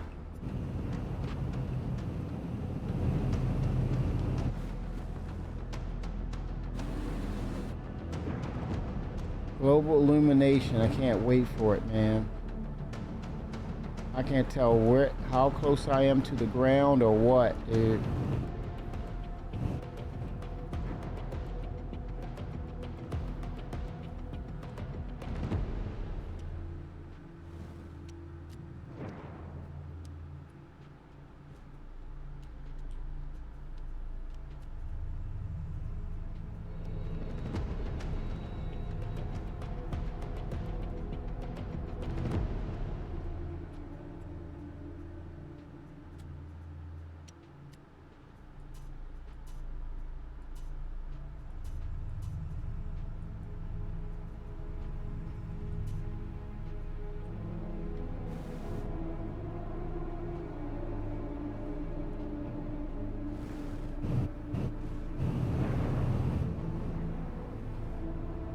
The night effects are terrible for me.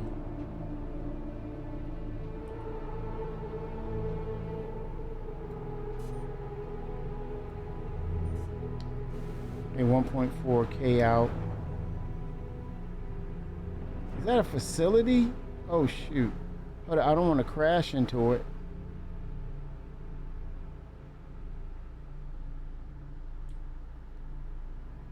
Oh damn, it is a facility. See, it's FPS, dude.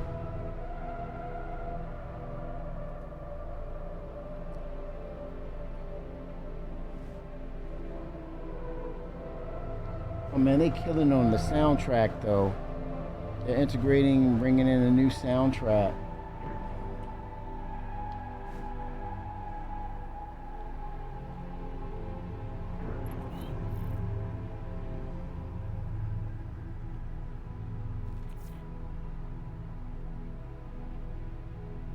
See, I'm just gonna snuff them out. I'm not gonna worry about going down there on foot. So I wanted this to be a PvE flight battle.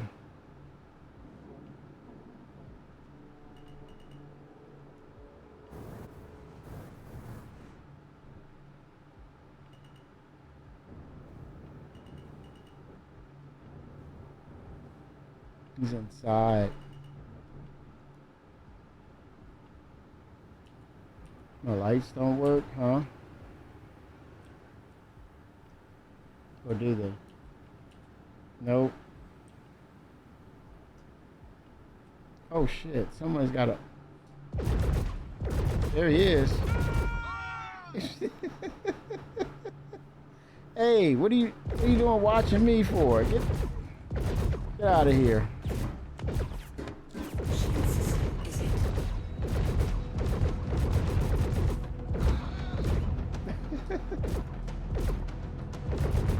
He's got on armor. Oh my gosh.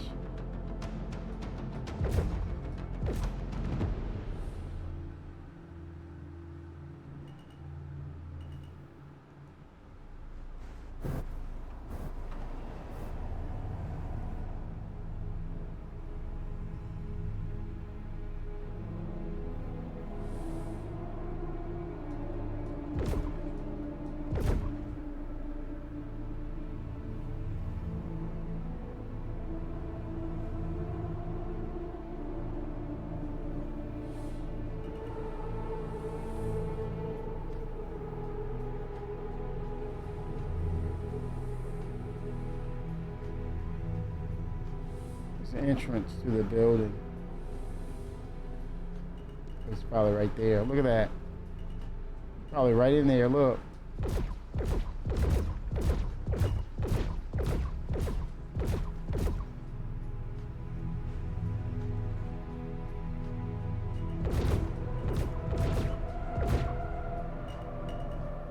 Hathor.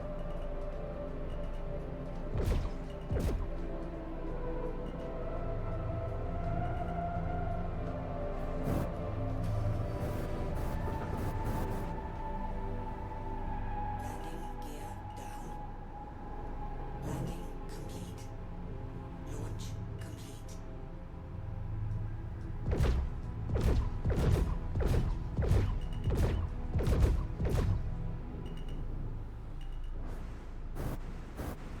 You're gonna make me go in there and get him now. Yep, he's inside.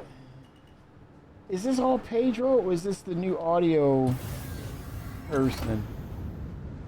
That's what I wonder.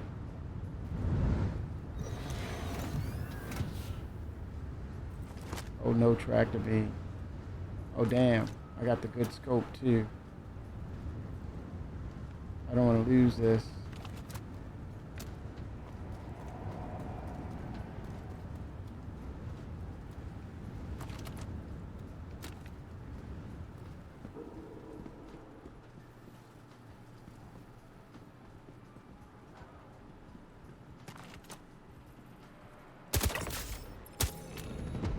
That was him, T-posing.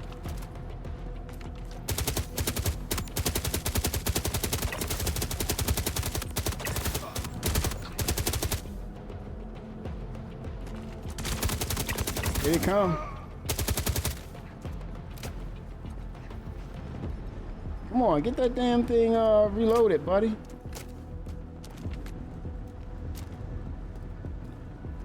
Damn, he was doing an exam on the gun. What's going on?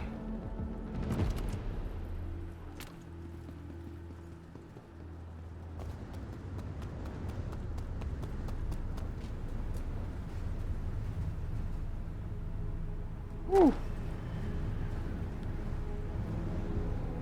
Make a quick 21K.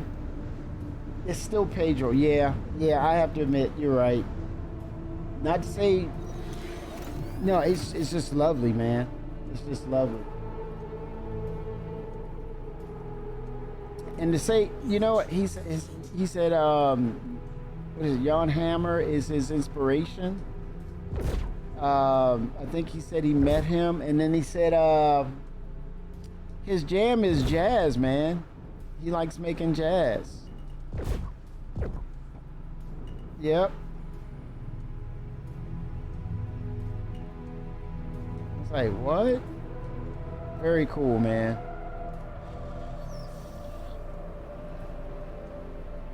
Correct. There you go. You're right. There you go, Wander.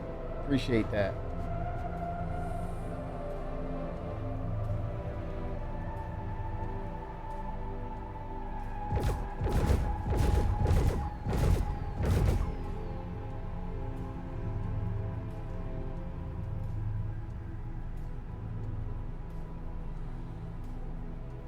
It's like super jet night. I mean, like, nothing. You can't see anything, man. It's like, no, this is not good. We need global illumination, period.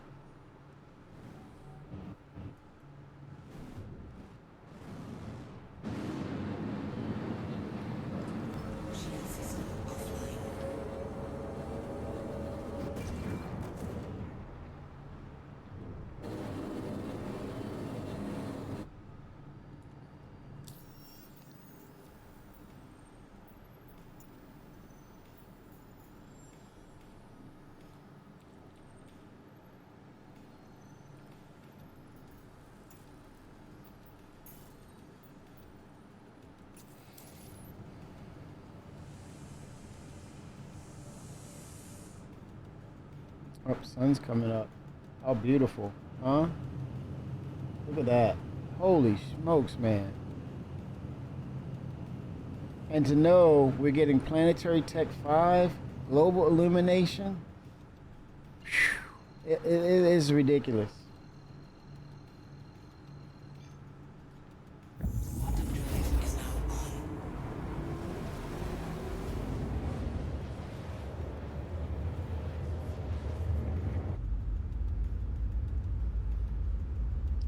I love the Buck, man. I don't know, man. I fell in love with it. It's just the metal, the tech. I mean, just, yeah, the guns. It's, how did I you know what it was? You know what it was? In the early days, the narrative of Drake masked the fact that, hey, it's still a ship designed by Cloud Imperium Games. And just, you know, the narrative, the lore feeding into it, and the aspects of these manufacturers have lore and characteristics. And you kind of look at that and you're inspired by the game, and then you take on that narrative and say, hey, that's pirate base. The Drake, I don't know. But then you hear the myths. You buy into the myths or people's opinions. Oh, it's a paper tiger. But to some extent, well, what they're saying is there's weaknesses and strengths in all ships. But now it's weird how, you know, you come into the game and you hear the stories and the lore of piracy, and now it's more of, you go beyond that and says, and even CIG said, hey, that's proclaimed by others, but because we sell to everyone, but that doesn't make us a pirate organization or pirate sympathist. We're just saying, hey, you buy the tools that get the job done. We don't know, we don't ask questions. But gaining the maturity in the game and start looking at the aspects of the design, and a lot of my ships are Drake. A lot, but then people would say, how dare you? You know, how dare you pick a Drake ship? I'm telling you, it's, yeah, I fell in love with it. Yeah, I think, yeah, one of the perfect starters, if you don't go like bare bones, like, hey, this is like starter-esque and you know, I'm putting in the minimum. If you say, I want to start and I want to be in a good place with the ship, or I want to be able to grow in the game, and the ship is there, it is there for my growth, and I'm still able to hold on to it. It would be the Drake Cutlass Black, their basic one. The Cutlass Black.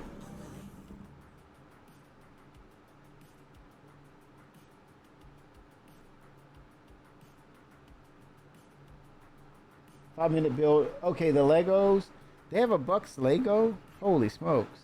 Now, if CIG can get a deal with Legos, oh my gosh, man. Yeah, I think, well, yeah. Well, it's...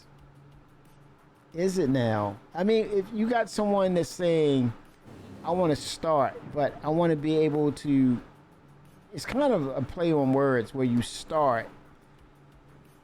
Can you start with a Cutlass Black and knowing that, okay, there's room for growth? Again, we're stuck into a hard line narrative to say that doesn't qualify. But meaning when it's to me it's fluid. It's like I want to start, but I want to be able to do multiple things with my start and the best bang for buck. So if I'm saying I don't want to just start and then eventually have to graduate to another ship, I want to get into the game initially, hold on to that ship and be able to keep it and do multiple things. I think the Drake Cutlass, it gives you multi-crew aspects. You can do bounties. You can run cargo. Yeah, so it gets you in a place where you can adapt to multiple things. You can get cooperative gameplay. But yeah, if you're talking about price point, that's one aspect of it. Price point. Look at that. Woo! She is super nimble, man. Holy smokes. Woo!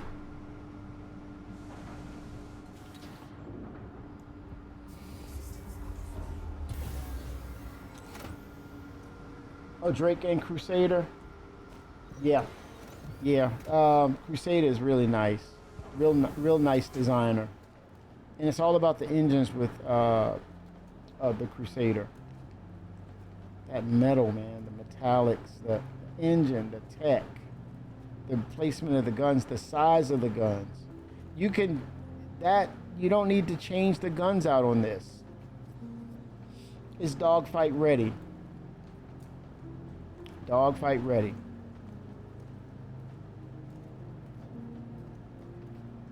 Drake's got your back. Yes. I mean, you can initially go in, but yeah, I'm okay with that, Wander. I would agree that when the cutter came out, because it was all kinds of speculations of what the cutter was going to be about, the Drake cutter, and when it finally came on the scene and people looked at it, it was a pause, a big pause, and they say, "Give me 3 of those, give me 3 of those, man." And they came out with the variants, and people bought them too. Cutter, a very successful intro ship, a very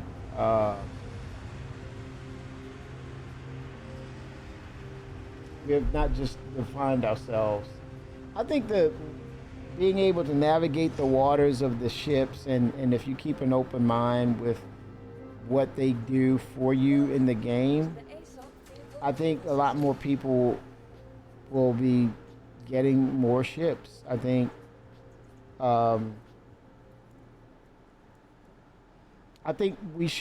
another thing that will make ships successful and purposeful is that we need to bring in environmentals, diverse aspects of the environment into the game with these newer systems, that you might have to have specific ships for those locations based on what's going on. And, maybe, not to upset people, but maybe you have to do some crafting to allow your ship some interaction in that system. I'm just throwing it out there.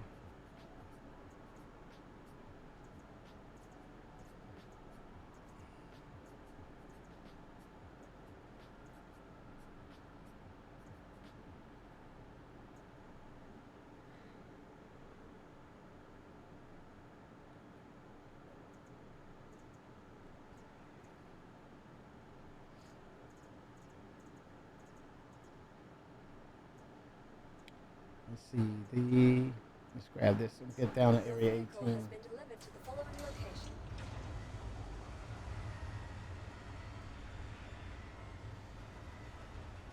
Yeah, it's fluid. That's my word of saying it's fluid.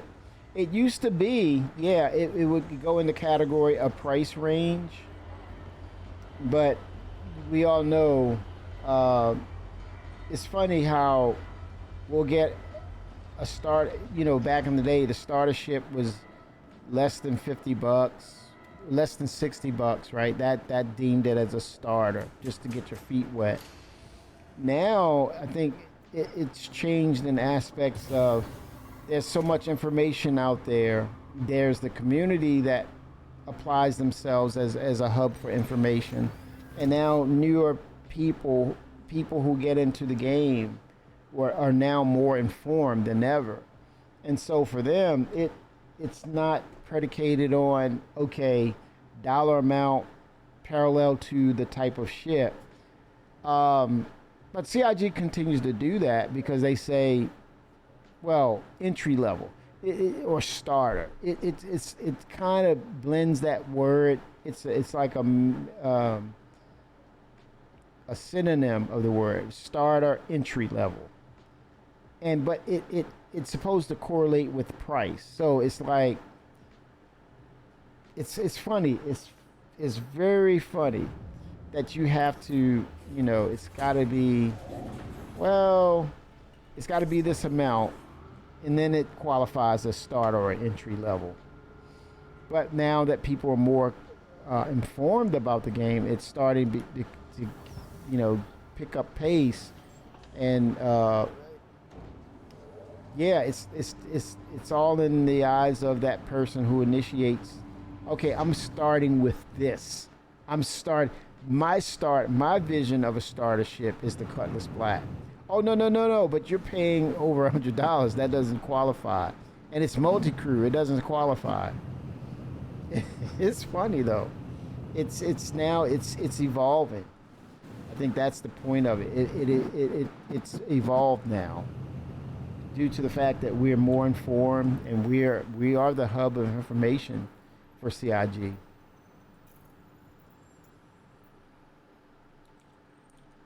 But yeah, some of us will hold on to the fact that, or the conversation of, hey, it's this. It's going to be this. I'm starting with Polaris. I said it 07. Yes. Hell of a way to start the game. There's levels to this. Let me tell you, there's levels to this. I think that's an interesting dynamic that carries with CIG. It is that perspective of how do you see Star Citizen? What's your concept of it? Even a Mustang has a purpose as a starter. I got the alpha and beta versions. Oh, it's the best view in game. One of the best views in game. How would you start your, what's the best way to start the game is being able to see everything in your ship and take in the views. That's one hell of a way to start the game, is having the best view in the galaxy. Nomad, yeah, the Nomad, yep. I started with the Constellation and the Aurora LN. At that time, CIG, when I purchased it, they threw that in. They threw the LN as a bonus to say thank you. That was awesome. That was a thank you by them.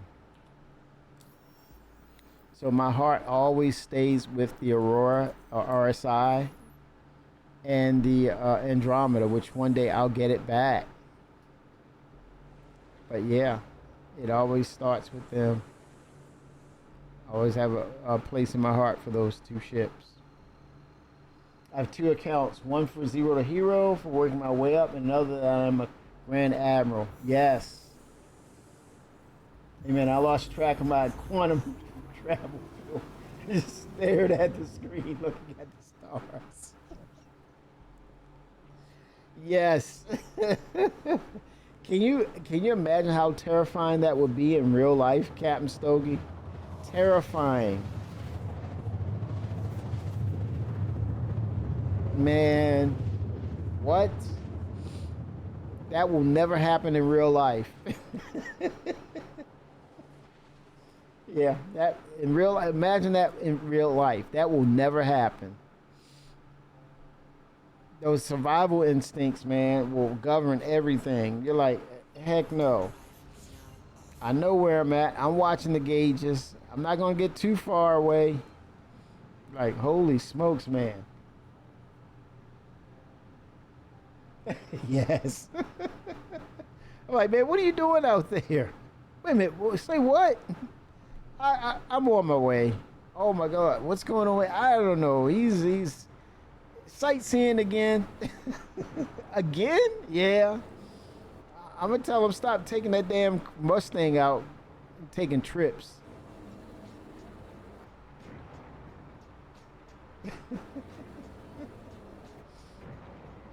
Or hire him a crew member, help him stay on point.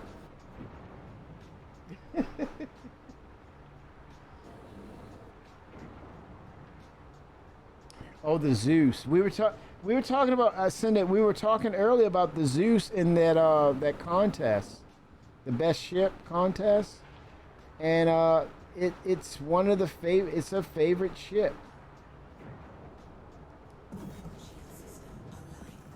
It's RSI, man. They're on a renaissance.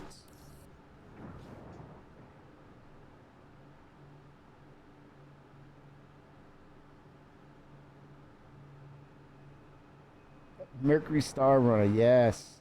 That Meridian paint job, man, that did it for me. That, to me, that is like the perfect love letter to the Millennium Falcon, in my opinion. The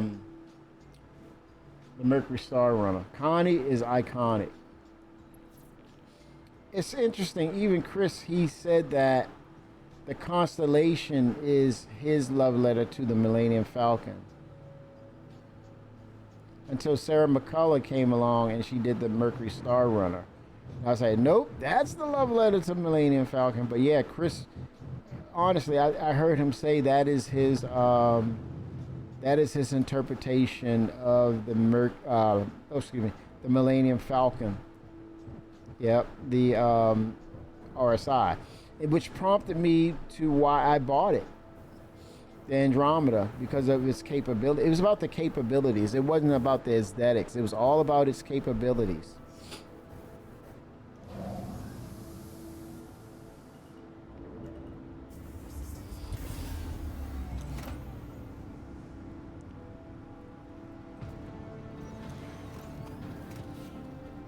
Oh my gosh, that ship is. Look at this. I don't know, man. I finally got it with this ship. I was slow on the roll with this. Maybe the narrative kept me away, but man, she's a beaut.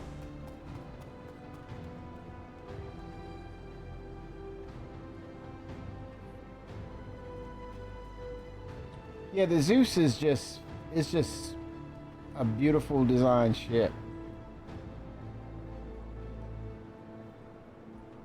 Yes, the Connie. Yep. And then the Aquila was the best. It was the best expression of the best bang for your buck, because it had the Ursa, it had the P-52 Merlin, and it had that panoramic cockpit. It was iconic, man.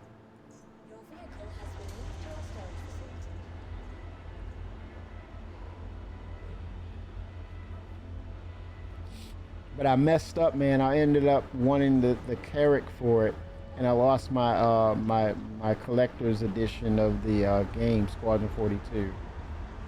It's like, what?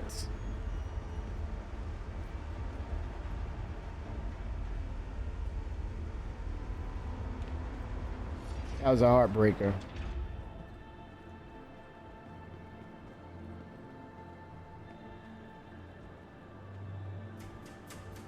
Welcome to the ASOP Vehicle Retrieval System. Oh yeah, the missiles. Oh, it pays and it continues to pays out. It is no joke. It is the perfect pirate deterrent for sure. No, hands down, no doubt about it.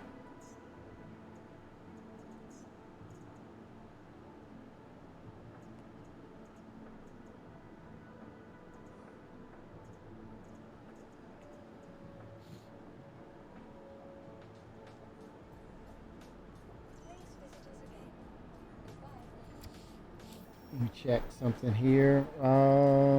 Vehicles.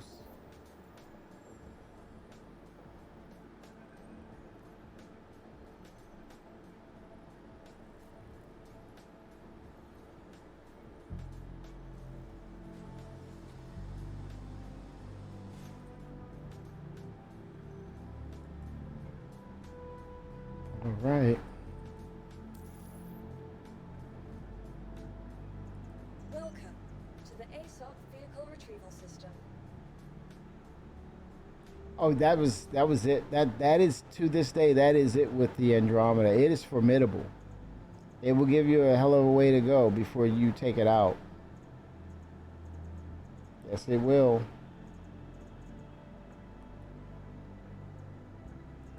Your vehicle has been delivered to the following location.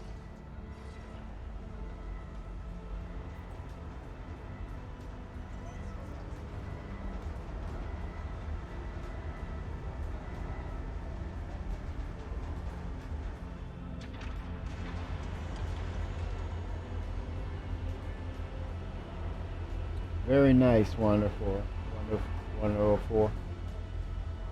Those buybacks for Mustang starter packs with Squadron 42. Holy smokes! Wasn't that the AMD? That's one of the rarest ships out. It had the AMD deal with it, the red one, the red Mustang. That's a big deal. That is a big deal. Why do we have to address this when we can just be able to, just like all ladders, just climb up?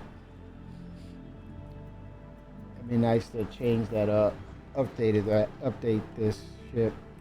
You just climb, just walk to the ladder and climb. Unless they're keeping it locked from other players from, getting to it. So that's a locking mechanism, I guess.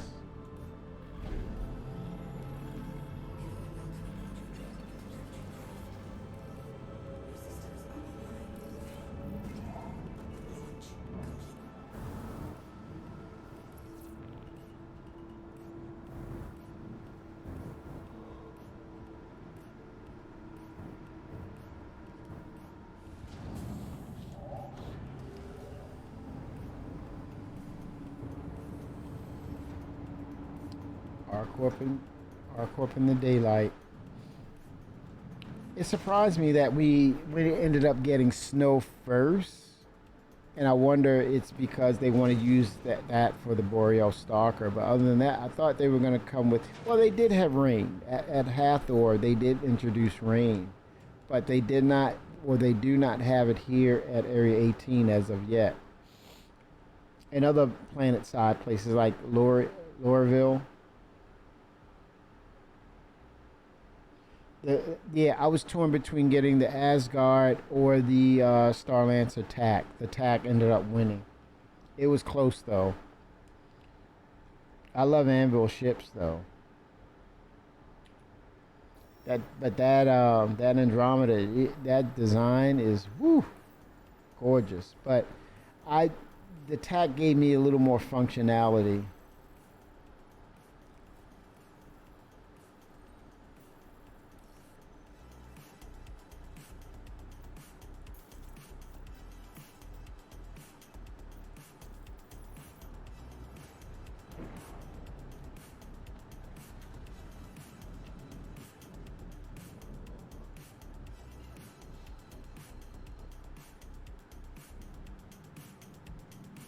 I'm going to be in awe with the new Cloud Tech. It's just going to be, oh my goodness.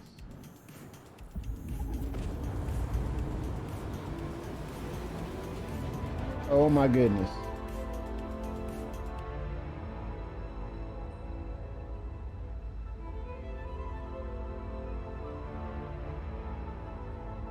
Oh, the Freelancer, yes. Yes. MIS, yep. Freelancer, I mean, for its size, it's probably the only one that carries a size 5 weapon, and it's so tough. So Cargo will be able to get there with the Freelancer. And for her size, she can move. She can move. I was astounded by it. Yeah, the TAC gives you that versatility for sure, Captain Stogie. And you can land, it has a landing spot just for the Furies. Any Fury you want can land right there. Has a template for you to land it. Thought that was incredible.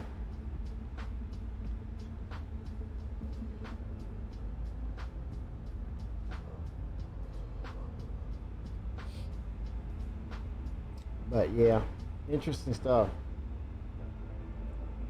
Yeah, the TAC can fill some roles, and you can do merc work. You can run a little cargo. It's a perfect co-op ship. You won't get too lost in it. She's got some size, but you won't get too lost.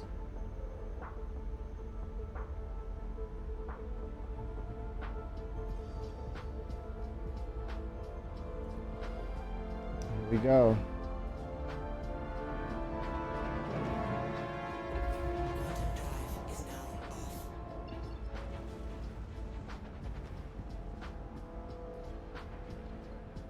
Jump point is detected. Now, will this jump point be renamed once that is the race for Stanton is over? I would have thought it would have been the Nyx location. The Polaris Hauler. Oh yeah, 2 size 5 torpedoes. The Gladiator. That's an iconic ship. It's a classic. TAC does have that med bed. I love it.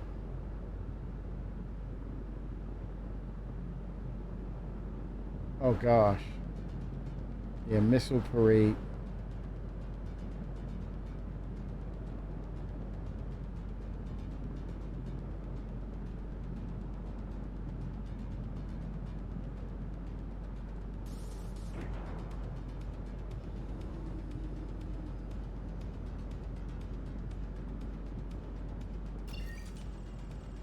Here we go. Gate's already open.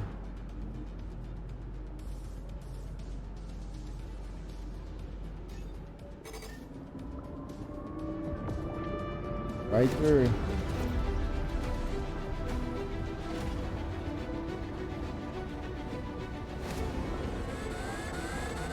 Uh-oh. Give me the warning. Oh, whoa, whoa, whoa, whoa.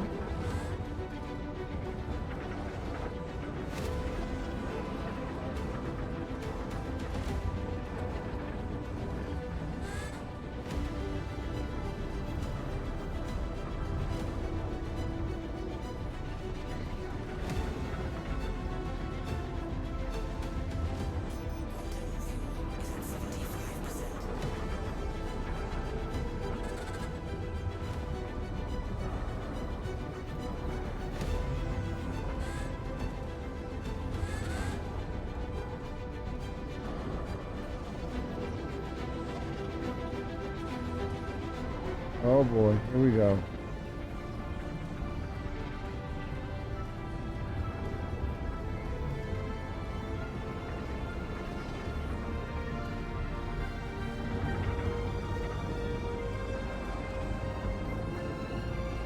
Man, it took me a minute to get through here, man. Off from the pyro. They really got put this together. At one point it was just touch and go, man, whether or not you were going to get through, and by the time you did get through, it was so much debris. Yeah, they did a hell of a job to clean this, get this right, man. Hell of a job, I see, I do to get it right.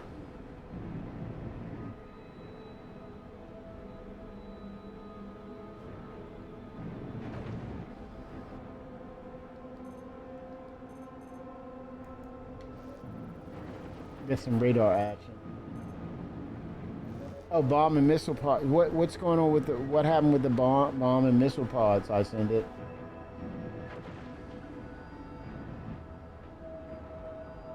Oh, I think it's just naming. Now controlling, I did not hear about controlling it. I mean, when you say control it, you mean they'll be responsible for security, scanning, and such, mitigating piracy down, possibly.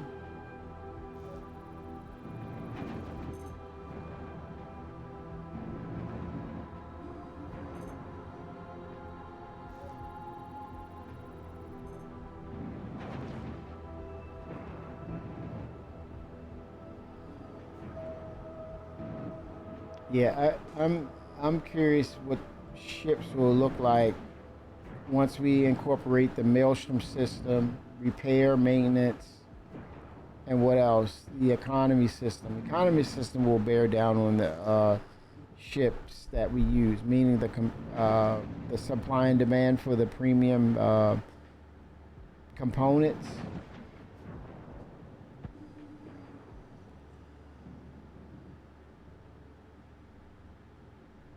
Oh, a minus 5% cost on their items.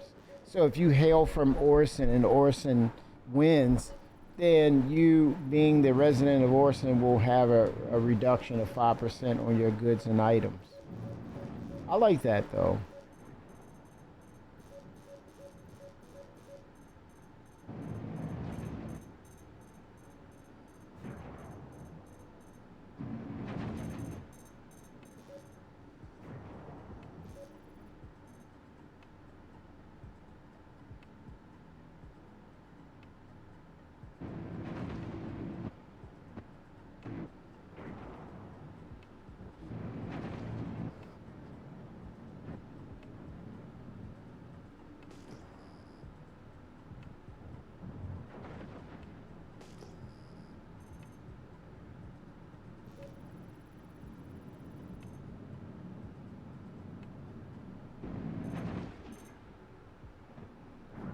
Got some anomalies out here.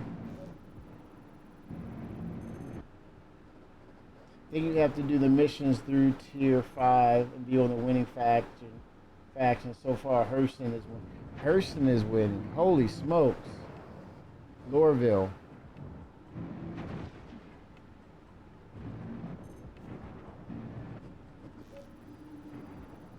Wow. Thirsty. Didn't realize that.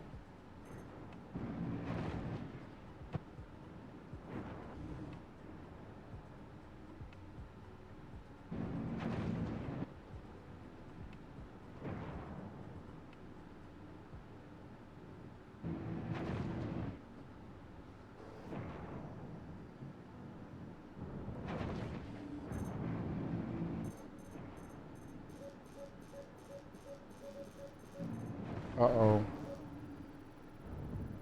Myself in trouble out here.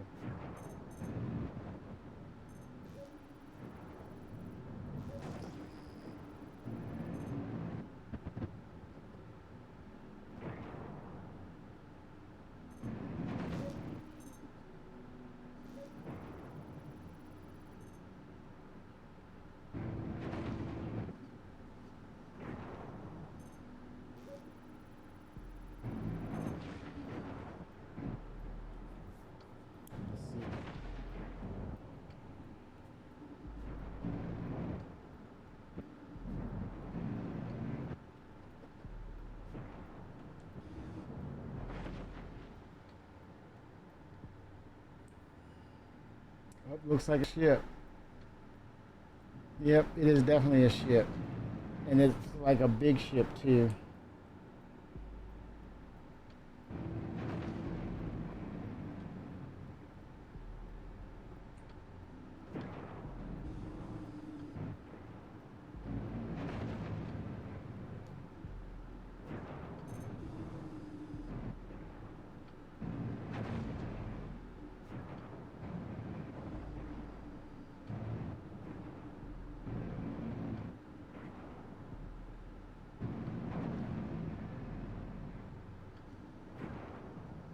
Okay, there we go.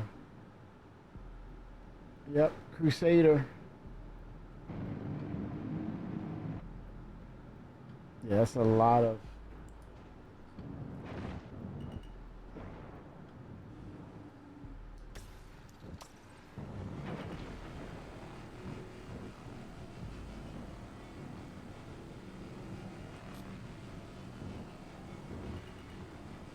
Shields on. Target is shielded.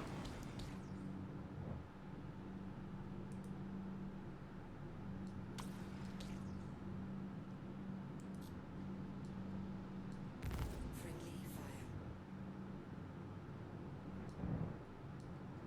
Friendly fire. So we got some big old shields. Let's see how long it takes to take the shield down.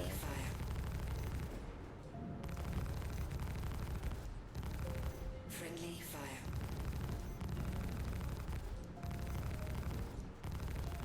Friendly fire.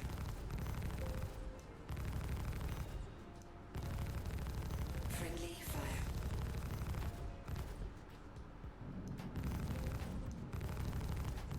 Friendly fire.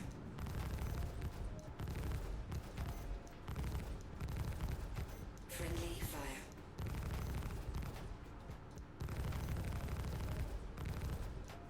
Friendly fire. Friendly fire. Okay, that's a little annoying.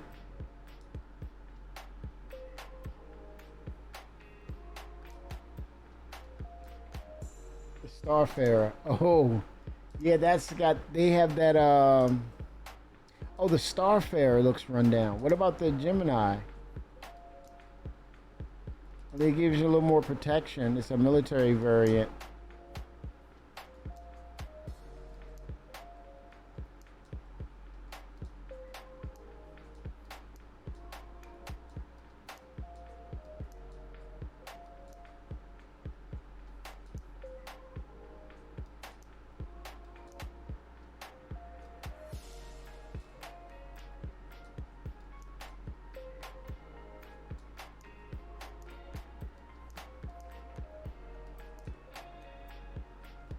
I think the shields in the back are shrinking.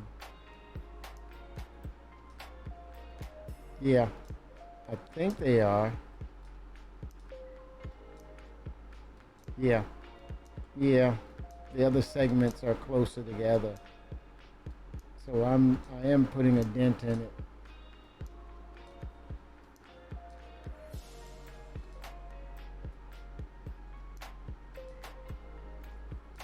I'm gonna refuel everyone. Yeah, that's those fuel tanks. Yeah, that service. I, is it? Is I'm wondering if it's really a lot of difficulty involved. I think I've seen that happen. The, what is it? The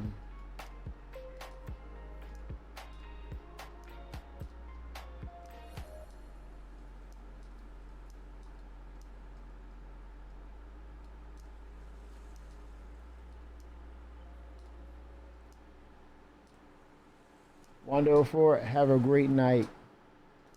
I don't think I'm gonna be that far off too. I'm just gonna procure a little bit of this, store it, and get in the virtual bed in this Vulture. At least initiate it.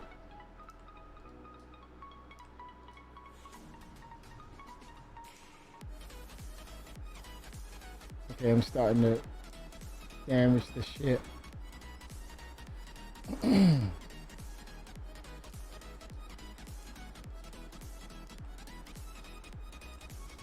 Let me increase my damage.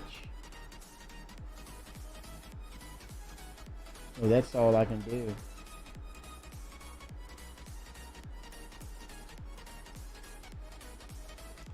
Did those shields regenerate? No way. Oh my god, I think they regenerated.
gonna keep saying friendly fire.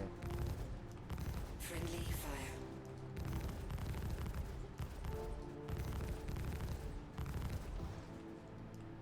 Friendly fire. Yeah, the Vulcan is a great ship. And it's not even out yet. Friendly fire.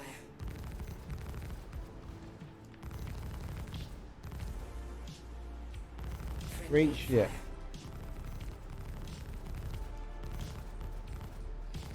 Talk about Fire.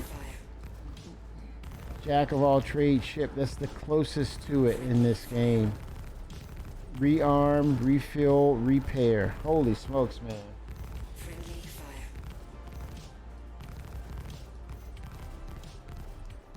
Friendly fire.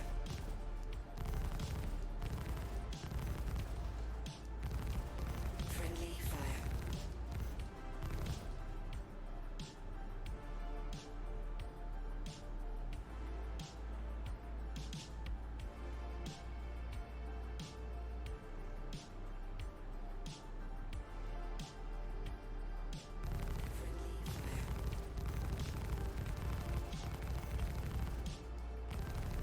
Friendly fire.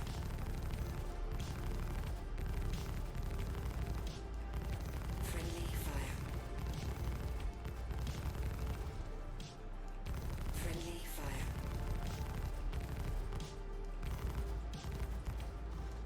Friendly fire.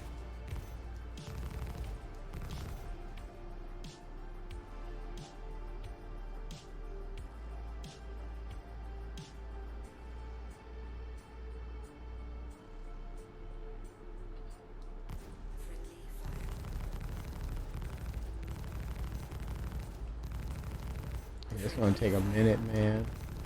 This is gonna take a minute. Oh, I'm on fumes too. Friendly fire.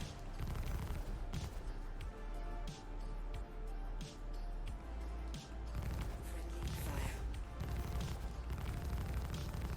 And the moment you stop, that shield goes down. Those shields are stout. Systems offline.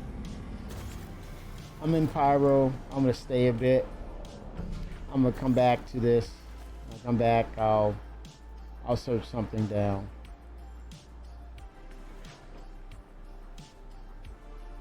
Pick up where I left off.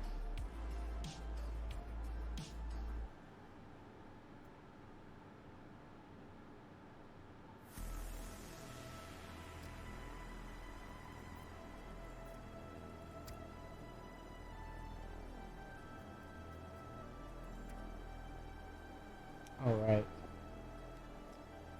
'07 chat. Thank you so much. Pick up where I left off. I'm in pyro. I'm gonna be there for a minute. But yes, let's give it up to CIG.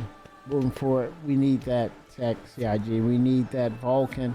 We need that AI FPS, or do we? We need it. Yes. Come on, Monday. Let the test prove that we're ready for the next couple of patches. Maybe, like Todd said, the end of the year. But let's keep our fingers crossed. But '07 everyone, I'm on fumes. I've been up early, been up late, and it's early again. So '07 everyone, I'll catch you in the next one. I'm gonna pick up where I left off tomorrow. I'll be in pyro, and I'm gonna do some scraping and scratching. But thank you so much.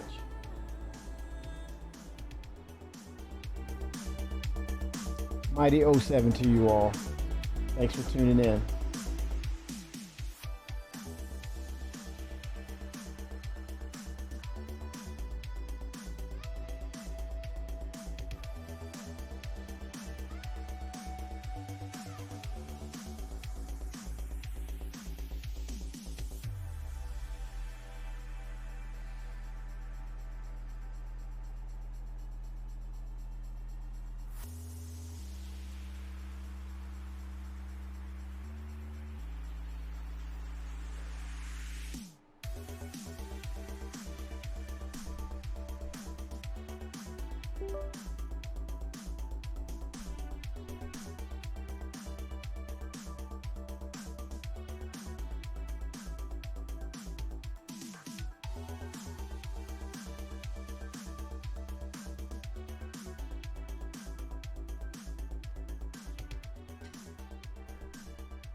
Let's make it happen, Captain.